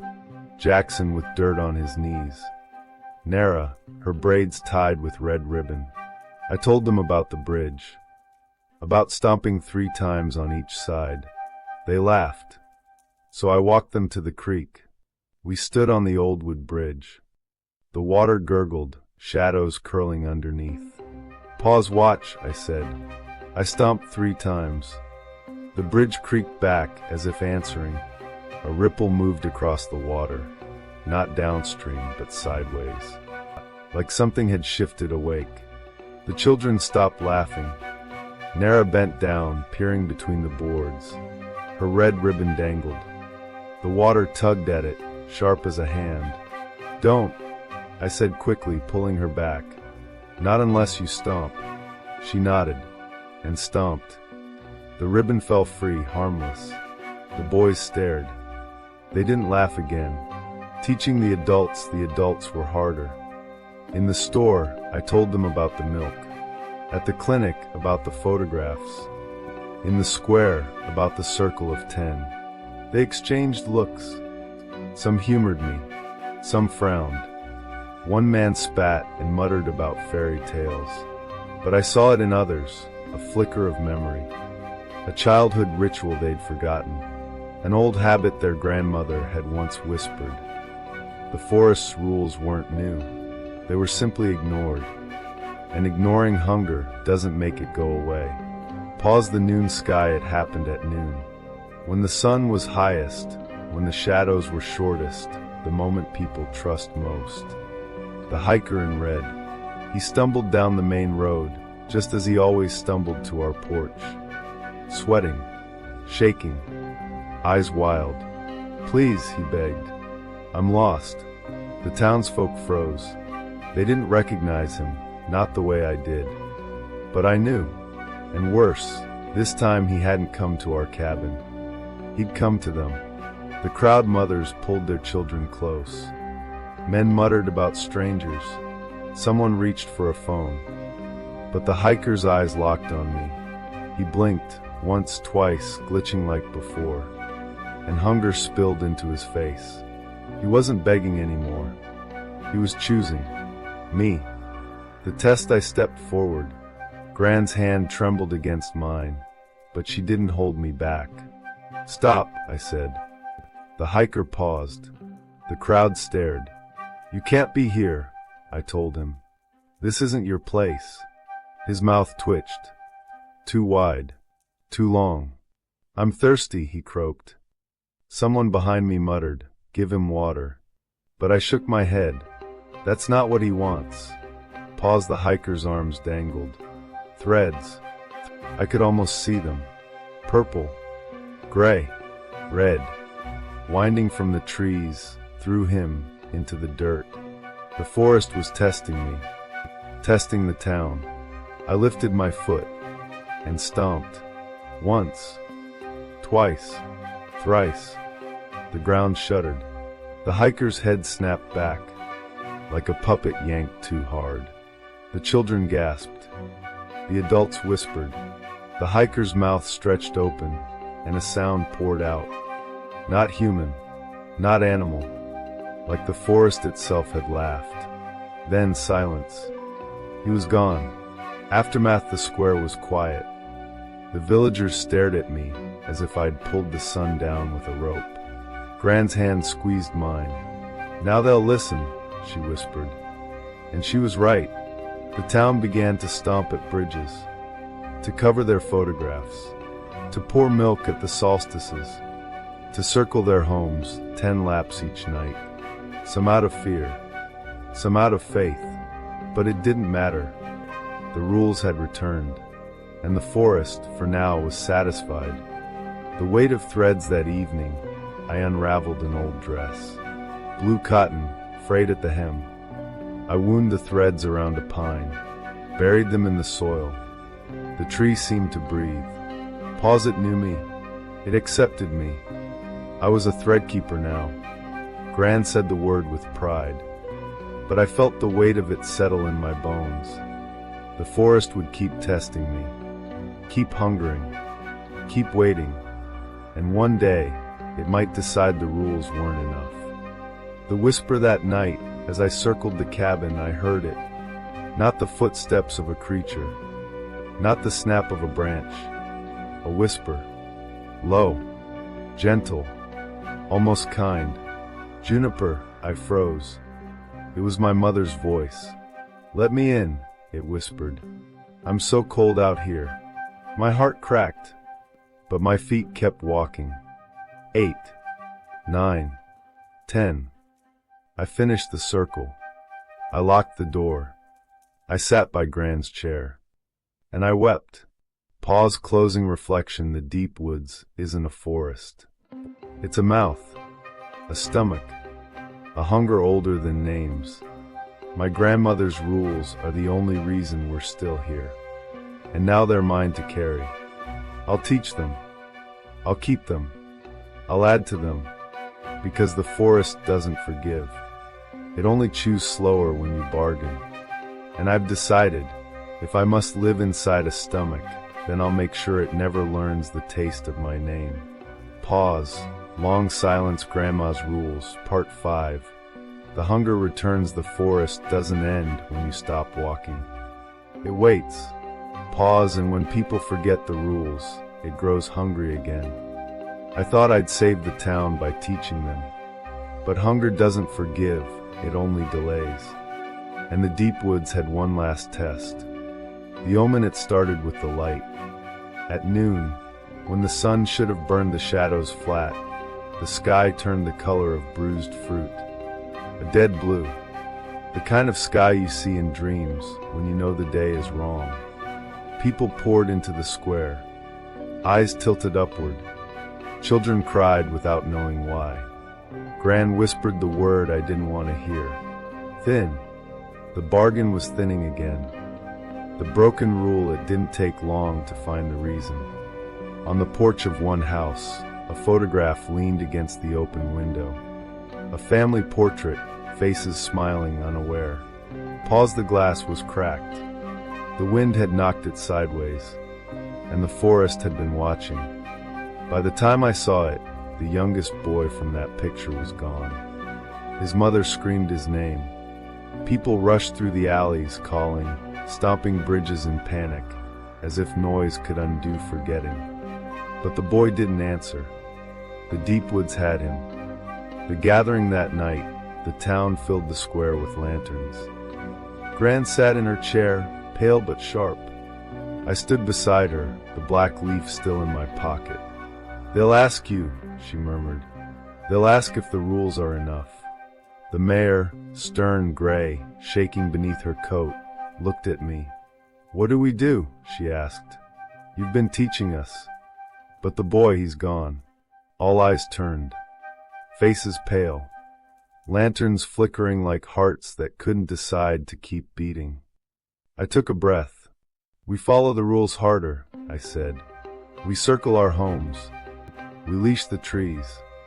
We boil the sap. We stomp at the bridges. And if it isn't enough, someone shouted. I almost said then we starve with it, but Gran's hand brushed mine. A reminder. Threadkeepers don't despair out loud. The hiker appears the next morning. The hiker in red returned. Not at dusk. Not on September 28th, but in the gray light of dawn. He walked straight down the main road, eyes fixed, steps too steady for a lost man. People froze. Some whispered prayers. Some backed away. I stepped forward. He stopped in the square. Sweat streaked his shirt. But his face, it wasn't desperate anymore. It was smiling. You remembered me, he said. But his voice wasn't his own. It was layered, the boy's voice underneath. The boy the forest had taken. Give him back, I said. The hiker tilted his head. Faces don't go back. Once worn, they stay worn. The crowd gasped. Mothers pulled their children close. Gran's voice cut sharp. Juniper. The sap. I lifted the jar I had brought with me. Boiled void sap, thick and bitter. I uncorked it, and the scent curled through the air like smoke. The hiker hissed. The forest didn't like its own taste turned against it. You can't chew what you can't swallow, I said. Step closer, and I'll seal you. The hiker laughed. The sound carried wrong, like branches snapping too far away, but heard right beside your ear. You don't bargain with sap, he said. You bargain with hunger. And he stepped forward.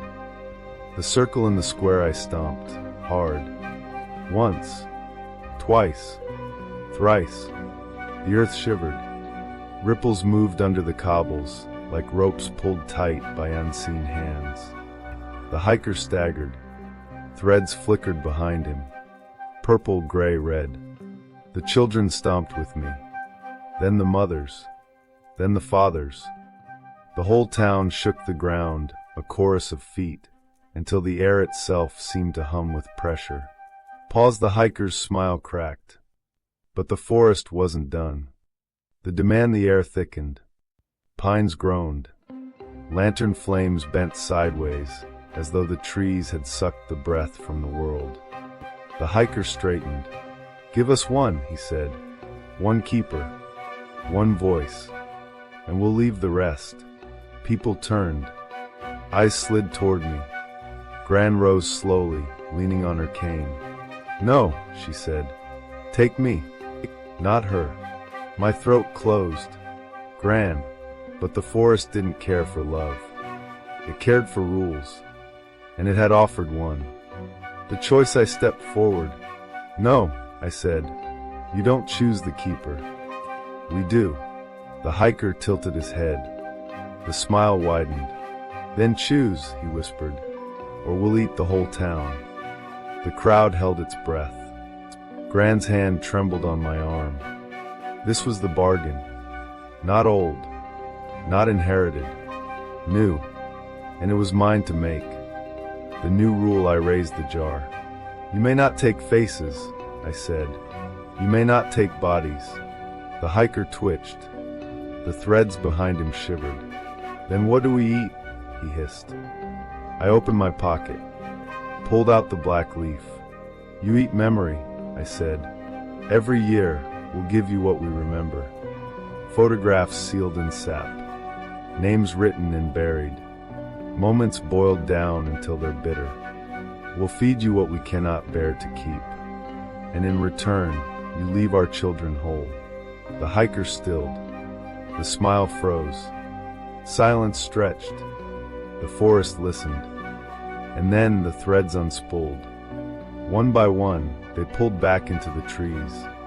The hiker collapsed. An empty shirt. Red cloth, nothing inside. The boy's cry echoed once, then faded, like breath caught in the canopy. Aftermath. The sky brightened. The dead blue lifted. Daylight returned, honest and cruel. The town exhaled. Some wept. Some prayed. Some stared at me as if I'd carved the sun back into place. Gran leaned close. Her voice was soft. "You've done what I couldn't," she whispered. "You've made a new bargain." The ledger that night, I took an old book. I wrote the rule down. The rule of memory. Every year, we give what we cannot keep. The forest feeds on forgetting, and in return it leaves us whole. The town brought me photographs, notes, keepsakes, pieces of their lives they could live without. We sealed them in sap. We buried them under the void tree. The ground accepted, the pines sighed, and the deep woods, for now, was full.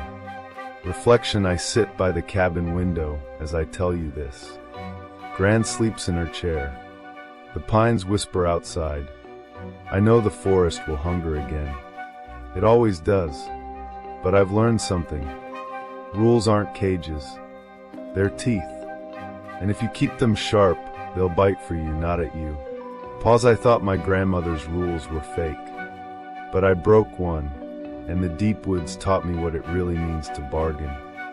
Now, I am the thread keeper, and I've added a new rule to the list. When the forest is a stomach, you don't starve it. You teach it what to chew. Pause. Long silence. End of part 5. Series finale. Now, hear what happened in another sleepless hour. The voice after the crash. I've lived with a voice for 11 years now. Pause. 11 years since I first heard the pained whispers drift up from the back of my mind. 11 years since the accident that changed everything. I used to think it was guilt, some fragment of my own conscience punishing me for surviving. But yesterday, I learned the horrifying truth. And now, I don't know how much longer I'll stay in control. The accident, I was 7 the day my life ended, and began again. My mother was driving me home from soccer practice. She had that soft blonde hair that always slipped loose from her ponytail, strands falling across the back of the headrest. I remember tugging on it, angry because she wouldn't stop for ice cream. She winced, turned to scold me, and missed the red light. I still see it in my dreams. The other car rushing forward. The young woman's terrified face, eyes wide, mouth open in a scream I never heard, because the sound of impact drowned everything. Metal shrieked. Glass shattered. The world folded into noise and fire. The doctors called it a miracle that I survived. But it didn't feel like one. The glass tore my face to ribbons. My voice was forever broken, low, rough, unnatural for a child. My eyes were damaged so badly that I was declared legally blind. When I was finally strong enough to put on the thick glasses they gave me, I dared to look into the mirror. I still remember the boy who stared back at me, bloated, scarred, unrecognizable. I cried, called myself a monster. My parents rushed in, held me, told me never to look again. A week later, we moved across the country. We left behind every photograph of me taken before the accident. They said it was an act of kindness, so I'd never have to compare. So we could start over. A new life. A new me. But I couldn't outrun what came with me. The first night 6 months later, I woke in my new bedroom to the sound of crickets outside the window. The house was dark. I couldn't move. At first, I thought I was dreaming, but the air pressed heavy against my chest. My throat locked. I tried to scream for my parents, but no sound came out. I was frozen. And then, I heard it. "Who are you?" A child's whisper, quivering, panicked, close as breath. My eyes darted in the dark, but I couldn't see. The voice wasn't outside me. It was inside, deep behind thought, where words shouldn't live. "You shouldn't be here." Tears slid hot down my face. I begged it silently. "What do you mean? Who are you?" But my body betrayed me. My left arm rose from the mattress, curling into a fist. Slow, jerky, as if pulled by invisible strings. Open, close, grasping at something I couldn't see. The voice shrieked in my skull. "You shouldn't be here." I screamed back in thought. "Stop. Leave me alone." And the hand dropped. The paralysis lifted. I stumbled out of bed, tears blurring what little vision I had, and ran to my parents' room. Between sobs, I told them about the voice, about my arm moving on its own. They didn't seem surprised. They held me, calmed me, said it was sleep paralysis, that it was normal. But even as a child, I knew better. Years of the voice, it returned again and again, always at night, always with the same pattern: frozen body, gasping breath, left hand curling in phantom grasp. And always the voice: "Not fair. Leave. Stolen." And always: "You shouldn't be here." My parents insisted it was nothing more than nightmares, but they never took me to a doctor, never spoke of it again. By the time I turned 12, I'd counted 9 visits. Each time, I forced it back the same way, by shouting inside my head, "I'm in control." But the fear never lessened, because deep down, I knew one night it might not let go. Survivor's guilt. When I was 13, my mother left the television on. A talk show. They were interviewing accident survivors. One woman spoke about the voice she heard at night, a voice that told her she shouldn't be alive. They called it survivor's guilt, a way the mind punishes itself when others don't make it. For the first time, I felt a kind of peace. Maybe that's what it was. Maybe I wasn't haunted. Maybe I was just guilty. But the words didn't all fit. Leave. Stolen. What did guilt have to do with those? Meeting Carl, it wasn't until high school that I told anyone else. Carl became my first real friend since the wreck. He didn't flinch at my face. Didn't care that I struggled to see. He had scars of his own, though invisible, parents who drank and ignored. I told him everything. The accident, the whispers, the nights of paralysis. Carl didn't laugh. He leaned closer, and he gave me a new theory. "It's not guilt," he said. "It's him, the boy in the other car." His spirit had nowhere to go, so it latched onto the nearest body, mine.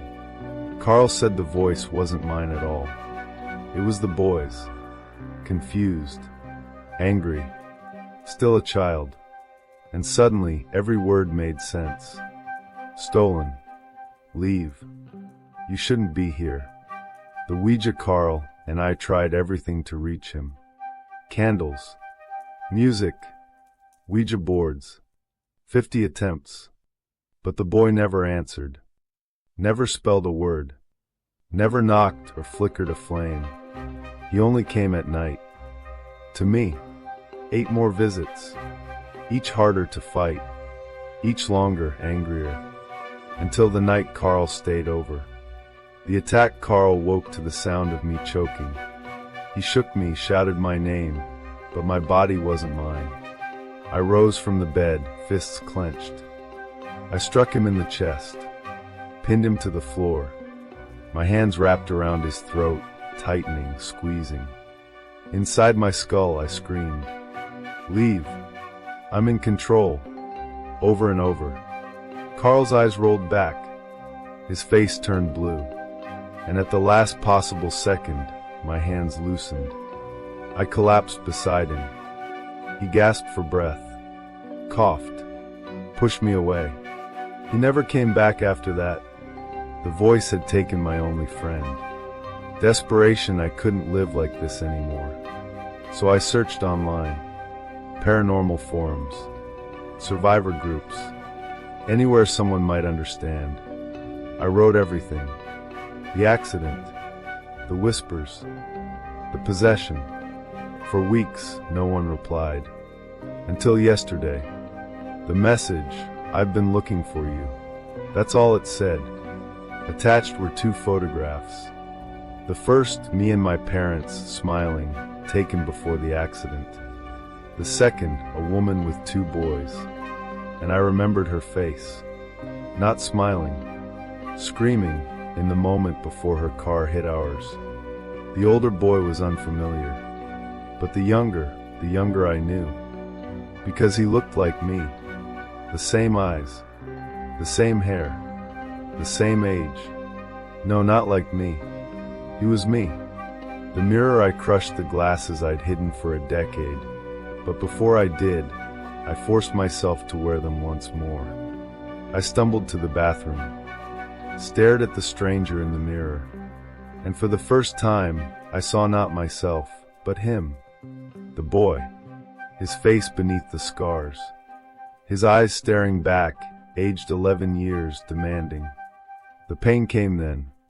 A migraine so sharp it split me apart, and with it, memories.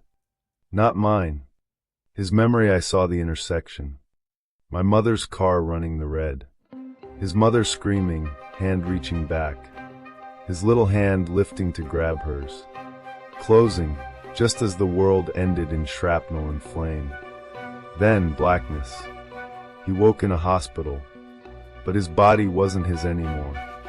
Because my father was there, shaking hands with a surgeon, thanking him for saving his son's life, thanking him for performing the impossible. A brain, a body, switched. I hadn't survived. My brain had been placed inside his body. The boy hadn't died. I had. The intruder, the voice, wasn't guilt, wasn't haunting. It was him. The real owner of this body. Trapped. Watching. Screaming. Not the intruder at all. I was. The last words, I lay on the bathroom floor, sobbing, the truth curling around me like a noose. And then I saw the rest of the message. Short. Simple. You killed my mother. You stole my brother's body. I will find you. Closing, I can't eat. I can't sleep. I've destroyed every mirror, every photograph. But it doesn't matter, because I can feel him now, stronger than ever. Not just whispering, pushing, clawing at the edges of my thoughts, waiting for me to slip. He knows his brother is looking. He knows the truth is out, and he's not begging anymore. He's fighting. Pause, long silence, and I don't know how much longer I'll stay in control. The next story might feel a little too real. Who is watching you? I thought my wife was losing her mind. The laughter at night, the scratching in the basement, the way she stared at walls like she'd forgotten who she was. But the longer I watched her, the more I realized I wasn't watching her at all. It was me, and the truth was waiting for me in the dark. The laughter, the first thing I noticed was her laughter. Not the joyful kind, no warmth in it. It was low, uneven, like wood cracking in a fire. I'd hear it after midnight, drifting from the living room. I'd pad softly down the hall, peek around the corner, and she'd be sitting there, silent. Were you laughing? I'd ask. She'd shake her head. I haven't made a sound. Then she'd smile too quickly, as if it were a joke, and say I'd been working too much. And maybe she was right. The firm had me on 12-hour days, eyes burning from spreadsheets, heart thumping like a tired drum. But I knew what I'd heard, and it wasn't joy. It was something breaking. Little things, other details began to collect, small at first. A book missing from the shelf, then back again in the wrong order. Lights left on when I knew I'd turn them off. Chairs angled away from the table. Are you reorganizing the house? I asked one evening. She looked startled. I haven't touched a thing. Something flickered across her face. Fear. Or guilt. I couldn't decide which. I wanted to believe her. But the house no longer felt like ours. It felt like someone else was moving inside it. The basement, the tipping point, came on a Tuesday. I woke at 2:47 a.m. The bed beside me was empty. At first, I thought she was in the bathroom, but then I heard it, a faint scratching sound, steady, deliberate, from below. I crept down the stairs. The basement door was ajar.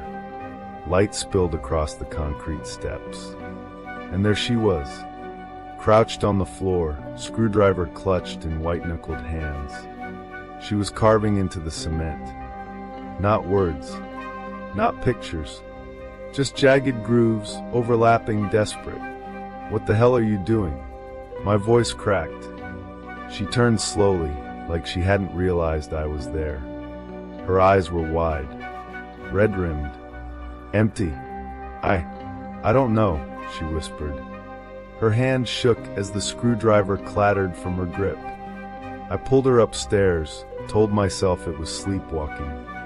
Stress. Fatigue. Something normal. But when I saw her face in the dim light of the bedroom, I felt my skin crawl. It was the look of someone who was afraid of herself. The tapes the next day. I searched the house while she was out. I don't know what I was hoping to find. Evidence of an affair? Pills hidden away? Some explanation. But what I found was worse. In the attic, shoved inside an old shoebox, were 12 unmarked VHS tapes. My stomach tightened as I carried them down, dust coating my fingers. I dug out the old player we hadn't touched in years and slid one in. Static. Then me, sitting at my desk, typing, eating dinner, sleeping. Hours of me.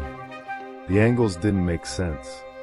Inside my office, inside my car, inside our bedroom. On one tape, I was on the couch, staring suddenly toward the doorway. The camera panned slowly, and there she was, my wife, holding the screwdriver. The confrontation that night, I confronted her. I slammed the tape onto the table. "Why are you recording me?" I shouted. She recoiled as if struck. Her face crumpled. Tears welled. "Recording you?" Her voice broke. "You've been following me. I found those tapes weeks ago." Her sobs filled the kitchen. And then she fled the house, leaving me clutching the cassette like it was a weapon. I stood there frozen. Following her? The thought was insane. But her words gnawed at me, biting deeper with each echo. I stayed up until dawn, pacing. When the house was silent again, I opened the shoebox. There was one tape left. The most recent. The last tape, it was dated the day before. On the screen, I saw myself at the kitchen table. I was writing in a notebook I didn't recognize. Page after page filled with my handwriting. Tight. Neat. Obsessed. I didn't own that notebook. My breath grew shallow as I leaned closer. The camera zoomed in on the last line I had written. "She knows I know." The notebook, I tore the house apart until I found it, stuffed in a drawer beneath the sink, damp from a leaking pipe. I flipped it open, fingers trembling. Page after page, filled with logs of her movements. 7:30 a.m., leaves for work. 12:15 p.m., comes home for lunch. Doesn't see me watching. 9:47 p.m., turns off light in bedroom. Waits. Waits. Waits. I couldn't remember writing any of it. But the handwriting was mine. At the very back, scrawled large, the final entry, "Tomorrow she'll leave." Don't stop her. The empty closet the next morning, her side of the closet was bare. Her clothes, her shoes, her jewelry all gone. On the pillow, a single slip of paper. For words written in my hand, "Who is watching you?" The blank tapes, I ran to the attic. Yanked open the shoebox. Jam after jam of the VHS player, forcing tape after tape inside. All blank. Not a second of footage. Not a shadow. Not me. Just empty static. The return that night, the house was too quiet. I lay in bed, staring at the ceiling. Sleep wouldn't come. Then laughter. Low. Halting. From the living room. I crept down the hall, heart pounding. The sound grew clearer. I knew that voice.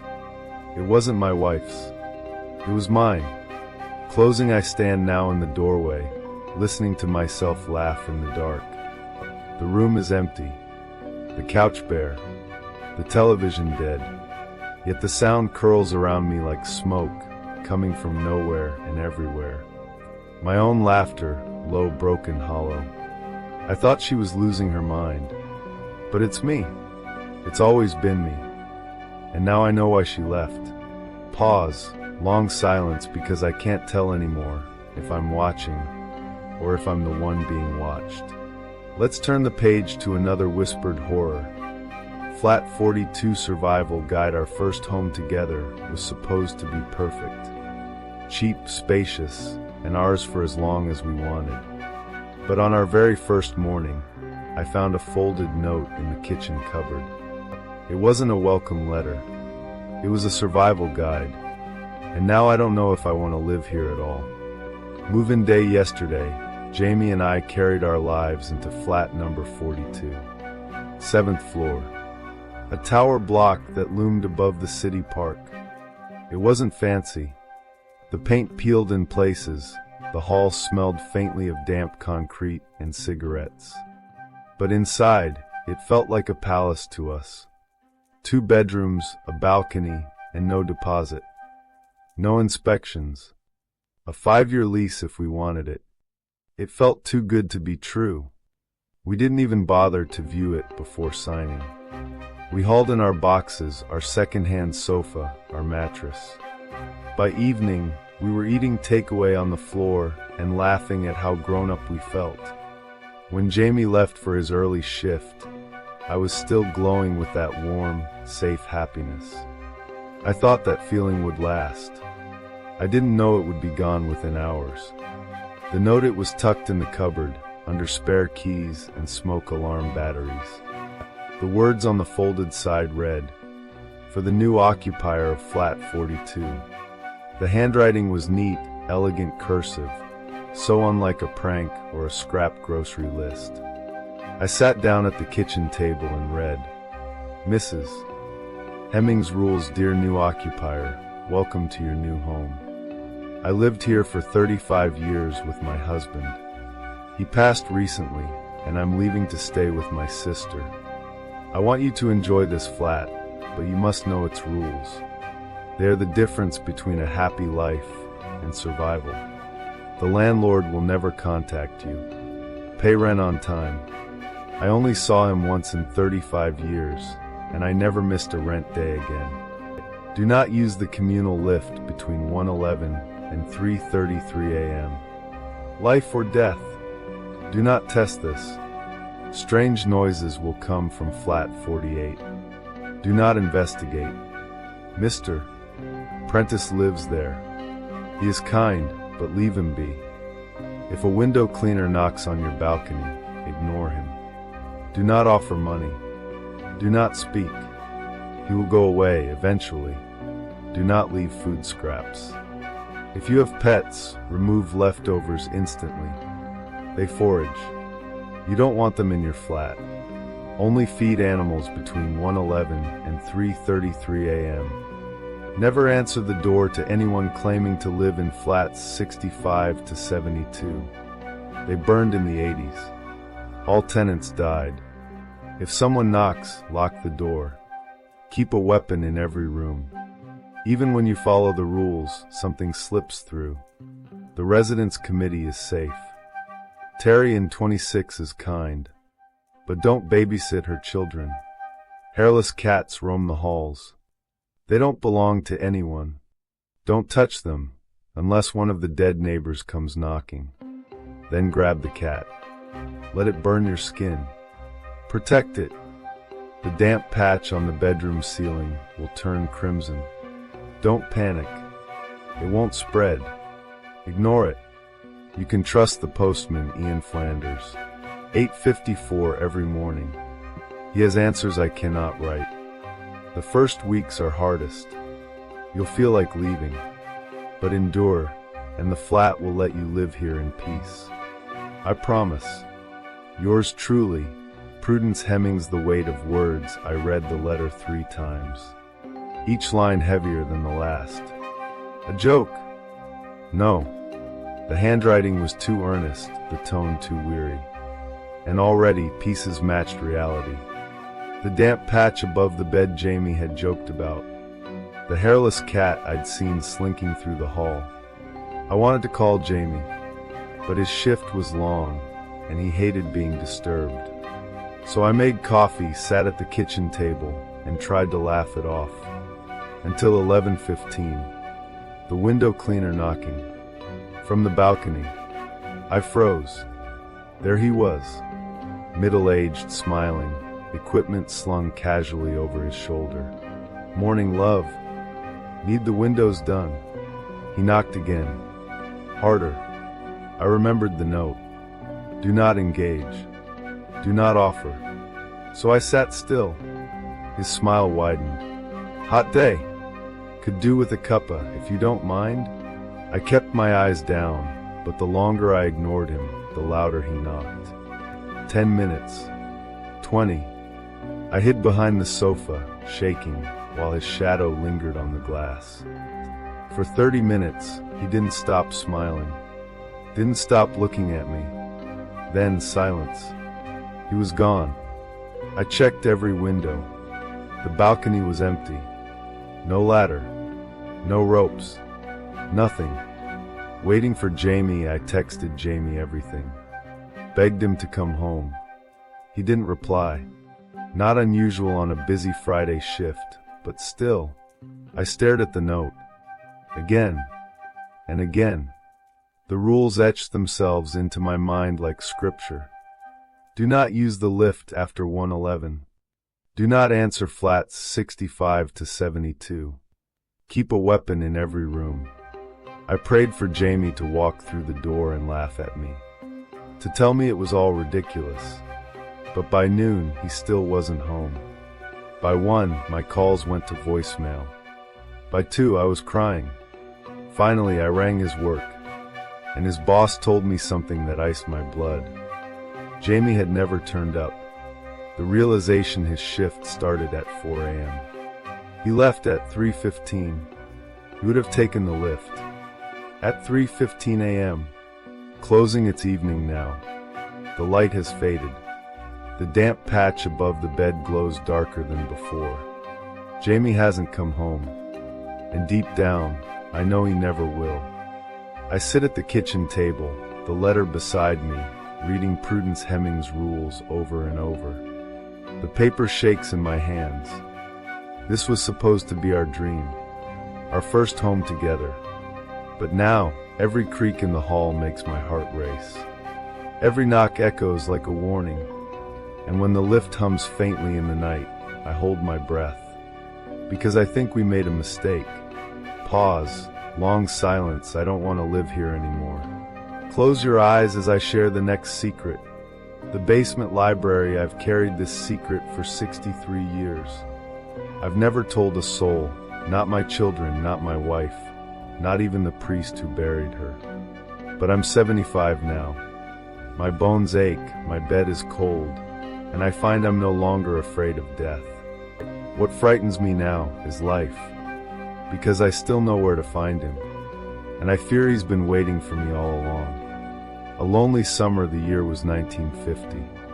I was 9 years old, small for my age, friendless. My father was long gone. My mother, God rest her soul, kept me busy with chores from dawn till dusk. And when I wasn't scrubbing floors or hanging laundry, I spent my days in the library. Not because I loved books, but because the library was quiet. No mother, no chores, no other children to remind me that I didn't belong. I passed those long hours sulking among dusty shelves, annoying old patrons with the rhythm of my tongue clicks, until one finally snapped and hissed, "Shut up." It was the first time I heard an adult say that word. I should have treasured the moment. Instead, I prayed for school to start again. Until the day I found the door. The oak door, it was hidden in the far corner, behind the foreign language section. Small, wooden, so old it seemed out of place against the plaster wall. Its knob was black iron, worn smooth by centuries of hands. Engraved on the metal was a single footprint. I glanced around to make sure nobody was watching. Then I turned the knob and slipped inside. Darkness. I took a cautious step. Then another. My hand brushed against something thin, a dangling cord. I pulled it. A bulb clicked on above me, spilling pale light across a forgotten platform. To my left, a spiral staircase twisted down, old wood groaning under its own weight. The light couldn't reach the bottom. Every instinct told me to turn back. But 9-year-olds don't abandon mysteries. Not when they've been this bored all summer. So I gripped the railing and began to descend. The red door, the steps creaked under me, brittle with age. By the time I reached the bottom, the bulb above was only a memory. But ahead, a new glow waited. A massive red door. Light spilled from behind it, thin, bright lines seeping through its edges, outlining it like fire in the dark. I swallowed, took a deep breath, and opened it. The secret library, the room beyond, was blinding. When my eyes adjusted, I nearly wept. It was a library, but not like the one above. Not gray and meager, not dull and silent. This one was perfect. Shelves of bright books. 2 armchairs in the center, facing each other. And the smell. God, the smell. A mixture of citrus and pine, so intoxicating, so pure, that I can still taste it 70 years later. I should have questioned it. I should have wondered why no one else was here. But I was 9, and all I thought was, I'll never be bored again. 3 years of paradise. For the next 3 years, I returned as often as I could. After school, on weekends, even on my birthday, always the same ritual. I'd sit in the deep purple chair. The other armchair remained empty, untouched. Not mine, never mine. And in that room, time didn't matter. The smell wrapped me in comfort.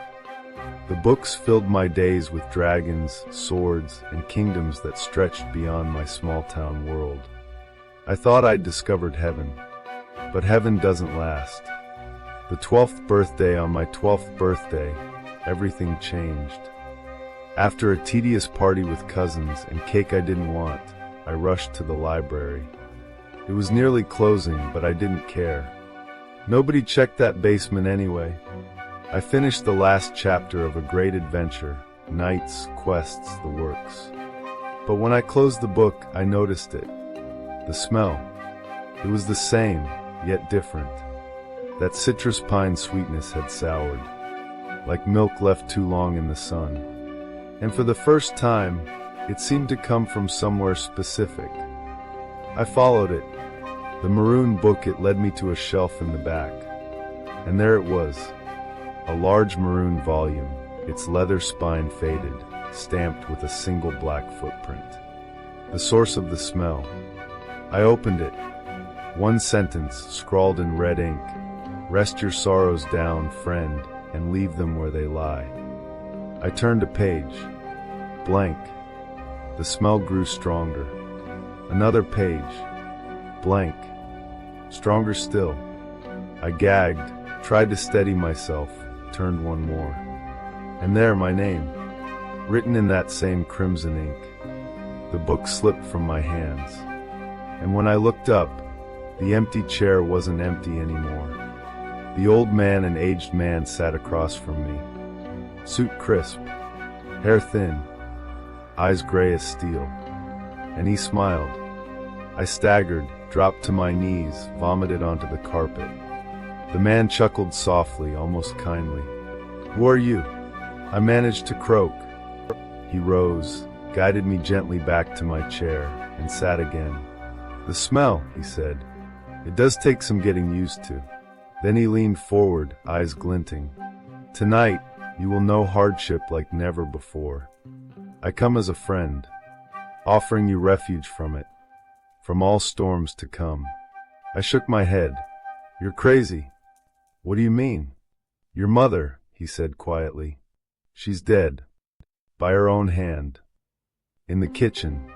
My blood froze. "You're lying." He smiled, sorrow painted across his face, but behind it, something playful. "See for yourself," he whispered. "The offer, what do you want with me?" I demanded. "Nothing but your friendship," he said. Then, as if reading my doubt, "I want you to come with me. Become my apprentice. My work is noble, and when I am done, it will be yours." He sighed, bone-thin fingers brushing through his hair. "You have a long road ahead, boy. Harder than most. But if it becomes too much, you know where to find me." I bolted for the door. My hand gripped the knob. But then he spoke my name. I turned despite myself. "Remember," he said softly, "you always have a choice. Rest your sorrows down and leave them where they lie." The kitchen, I sprinted up the spiral stairs, into the night, onto my bike. I pedaled hard, breath burning my throat. Our front door was wide open. I dropped the bike and ran inside. "Mom!" No answer. I turned into the kitchen, and there she was, collapsed in blood. The smell of citrus and pine filled the room. A life of sorrows, I never returned to that basement. By my 20s, curiosity tugged me back to the library, but the door was gone. The librarian told me there had never been a basement, but the smell never left me. When a stranger claiming to be my father beat me bloody in my apartment, I smelled it. When my wife miscarried our second child, I smelled it. When my son drove drunk and killed his girlfriend, I smelled it. When my wife died last year, alone in a hospital bed, the smell clung to my clothes as I buried her. Always citrus, always pine, always an invitation. The return a few months ago, walking past the library, I saw it. The oak door, exactly where it had been. I didn't go in, but I've walked past it every night since, and the smell grows stronger each time. I am 75 now, tired, alone. The old man was right. My road has not been easy, and maybe, just maybe, it's time to rest my sorrows down. Closing death no longer frightens me. Life does. And if the old man was telling the truth, there is still a chair waiting for me. I think he's been waiting all along. Pause, long silence, and I still know where to find him. Here's a tale to keep you company in the dark. Don't let them in addiction, didn't take our mother all at once. It rocked her soft as a lullaby, and then, when she sighed, it swallowed her whole. When her back teeth fell out, she left them on the bathtub rim like little white boats that would never sail again. I was 7. I kept them in a matchbox, the missing pieces of her rattling softly when I shook it, just in case, one day, we could put her back together. Our house fell around us like tired rain. Ceilings water bruised. The bottom stair honeycombed with dry rot.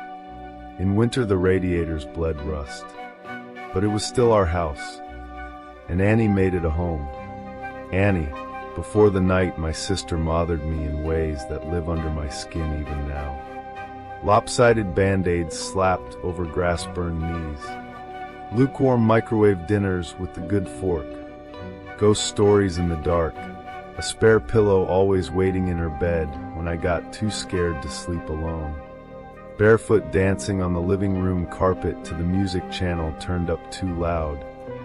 The TV's glow flickering over walls the color of old lemons. Our hips learning a language they were too young to speak. She brushed my hair every morning. Even when I howled and flinched and told her I hated her, she hummed while she worked through the tangles. Annie was dark-haired like her father, whoever he was. I was blonde, mother's mirror. Annie wanted so badly to be blonde too, like Marilyn, like Mom. Like maybe hair color could be a ladder back to the woman who left us even when she was in the room. I was 18 when Annie left for New York. She kissed my temple and said, "I'll send pictures of every new sunrise." She never came back, not to live. Sometimes I still dream she's brushing my hair, and when I wake, my scalp aches with ghosts of gentleness. Mother, in light and in shadow, keeping up with our mother was like trying to hold a wave. When she drank light, she shone. She'd wake us at 3 a.m. with pancake parties, cherry syrup like rubies bleeding into butter.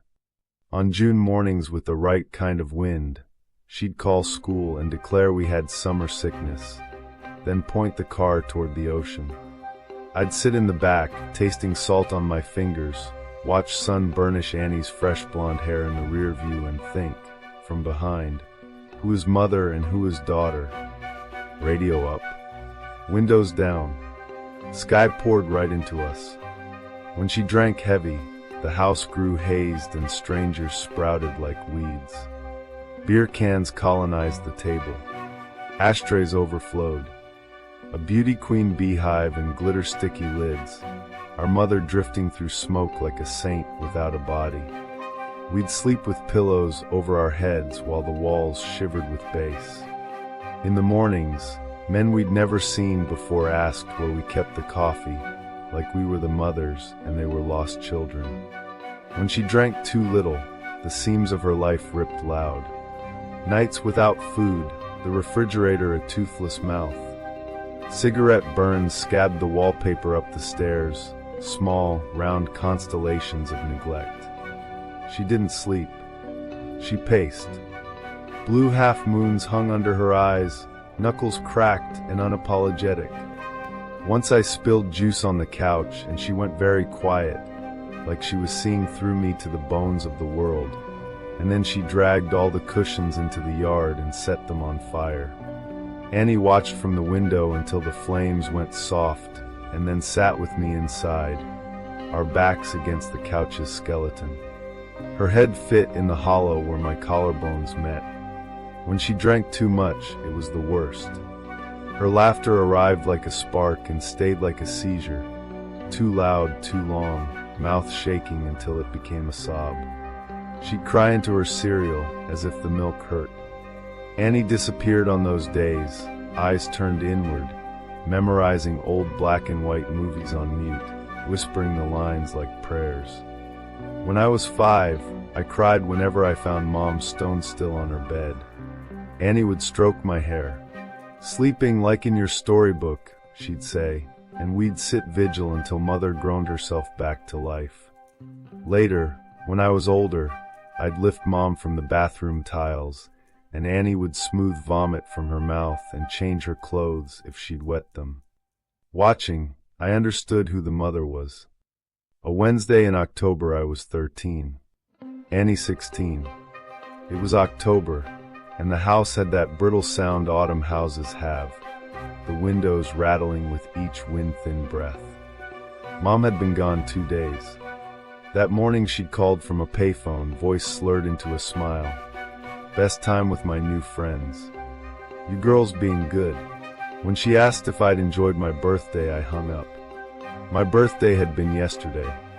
Annie had covered the kitchen table with presents, strawberry lip glosses, glitter nail polishes, a cake that tasted like sugar and sea sand because we ate it on the beach. I didn't ask how she bought any of it. We took grainy Nokia photos as the sun went down. I closed my eyes and wished, over and over, "Don't come home. Please don't come home." By Wednesday night, anger had settled between me and Annie like a fog you breathe without ever seeing. It began when she tripped at the bottom of the stairs. We both laughed, Annie's laugh catching the light in the gap between her front teeth.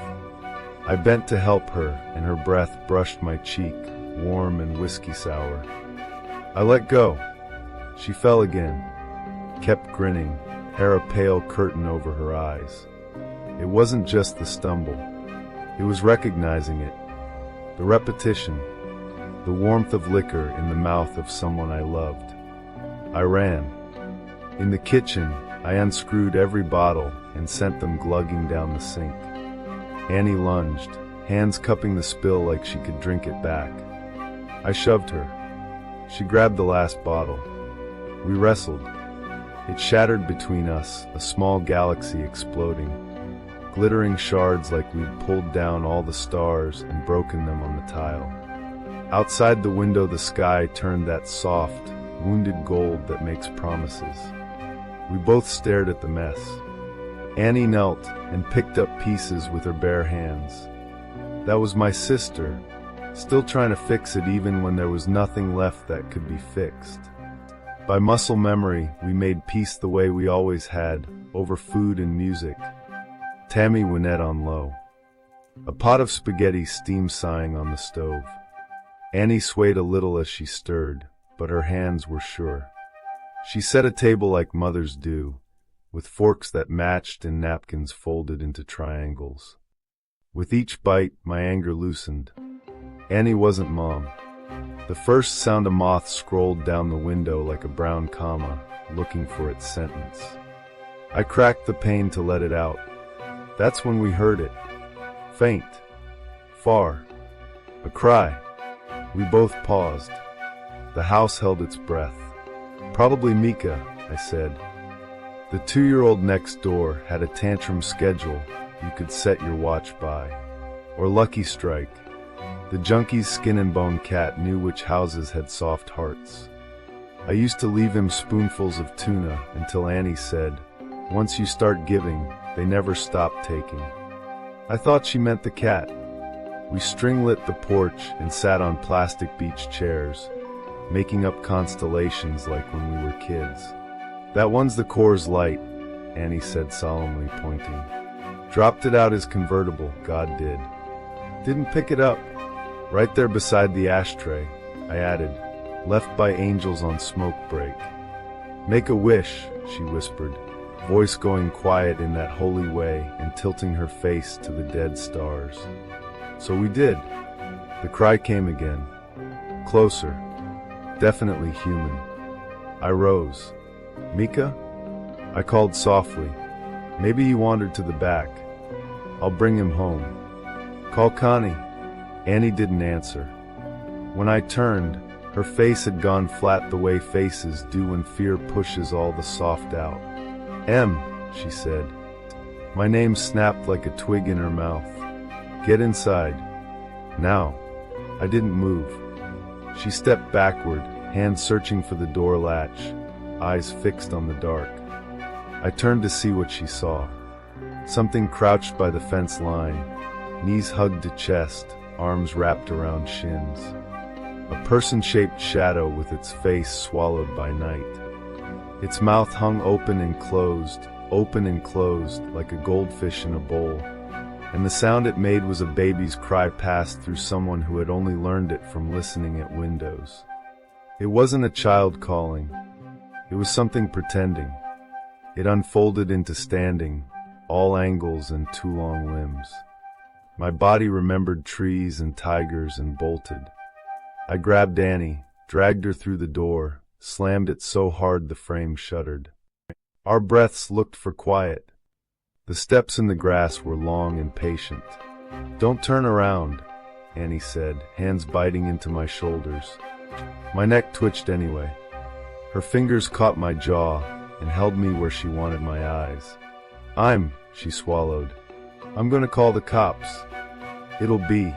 The word "fine" couldn't find her mouth. Her fingers tightened around mine. We shared bones. It felt like that mattered. She looked past me toward the porch. Her phone lay there on the table, blinking tiny green. Mine was upstairs, charging. Tap, tap, tap. A soft forehead leaning. Glass saying no for now. The tapping quickened, face hitting pain, harder, faster, until the window shivered in its skin. Silence. A breath. Then a single slam, so hard the glass spidered white. We ran. Upstairs, behind the door we didn't touch the caved-in stair. Our feet remembered which ones to skip the way tongues remember which teeth ache. My room door flew open. A moment later, Mom's. Their hinges argued. The thing was searching, taking its time. We threw ourselves into the bathroom and locked the door. Annie jammed her feet against the tub and braced her back against the wood, dragging me down beside her. She'd grabbed a kitchen knife I hadn't noticed her take. She tried to hand it to me. I shook my head. She pressed it into my palms anyway, hard enough that her thumb slipped and the blade kissed blood out of her skin. It ran a delicate road down her wrist. She didn't flinch. "Hold on," she breathed. To the knife. To herself. To me. Something slammed the shared wall between the bathroom and Mom's room. The wail that followed curdled and giggled, chopped into pieces like someone flipping quickly through a deck of laughs. Mocking. Practiced. "I'm getting my phone." Annie's voice was a blade, sharp and steady now that there was a job. I shook my head. She pressed her bloody palm over my mouth. I tasted salt and iron, birthday cake on a windy beach. "It's the only way," she said. "When I go, you lock this door. Do not open it. Not for anyone. Not for me. Promise." I shook my head again until my eyes watered. She pressed harder. The door hummed under our backs like a thing trying to wake. "Promise, Em." She mouthed it, hair tickling my cheek. I nodded. She eased the bolt, inch by slow inch, slipped through like a note slid under a door, and was gone. I slammed the lock. Something hit the other side with a meat sound. The knob rattled so hard one of the screws gave up and rolled toward me in a slow, stupid circle. "Ing." The voice through the wood was a dress I knew the color of before I saw it. I gripped the knife tighter. "Mom." My voice broke in its middle. "Mama." "Sweetie, it's okay." Soft. Wet. The knob lifted, careful, like permission. "Open the door, baby. Let me in." I stood. My hand found the bolt. "I'm sorry." Her voice cracked and cried. "I'm sorry I missed your birthday. I'm sorry I'm a terrible mother. Please, just let me in. Please, baby. I'm sorry." Something inside me folded at that sound, bent toward it like a plant to light. Then Annie's voice came, warm as a bath. "Yeah, Emily. Let us in. It's all okay." My hand froze on the bolt. Annie never called me by my full name.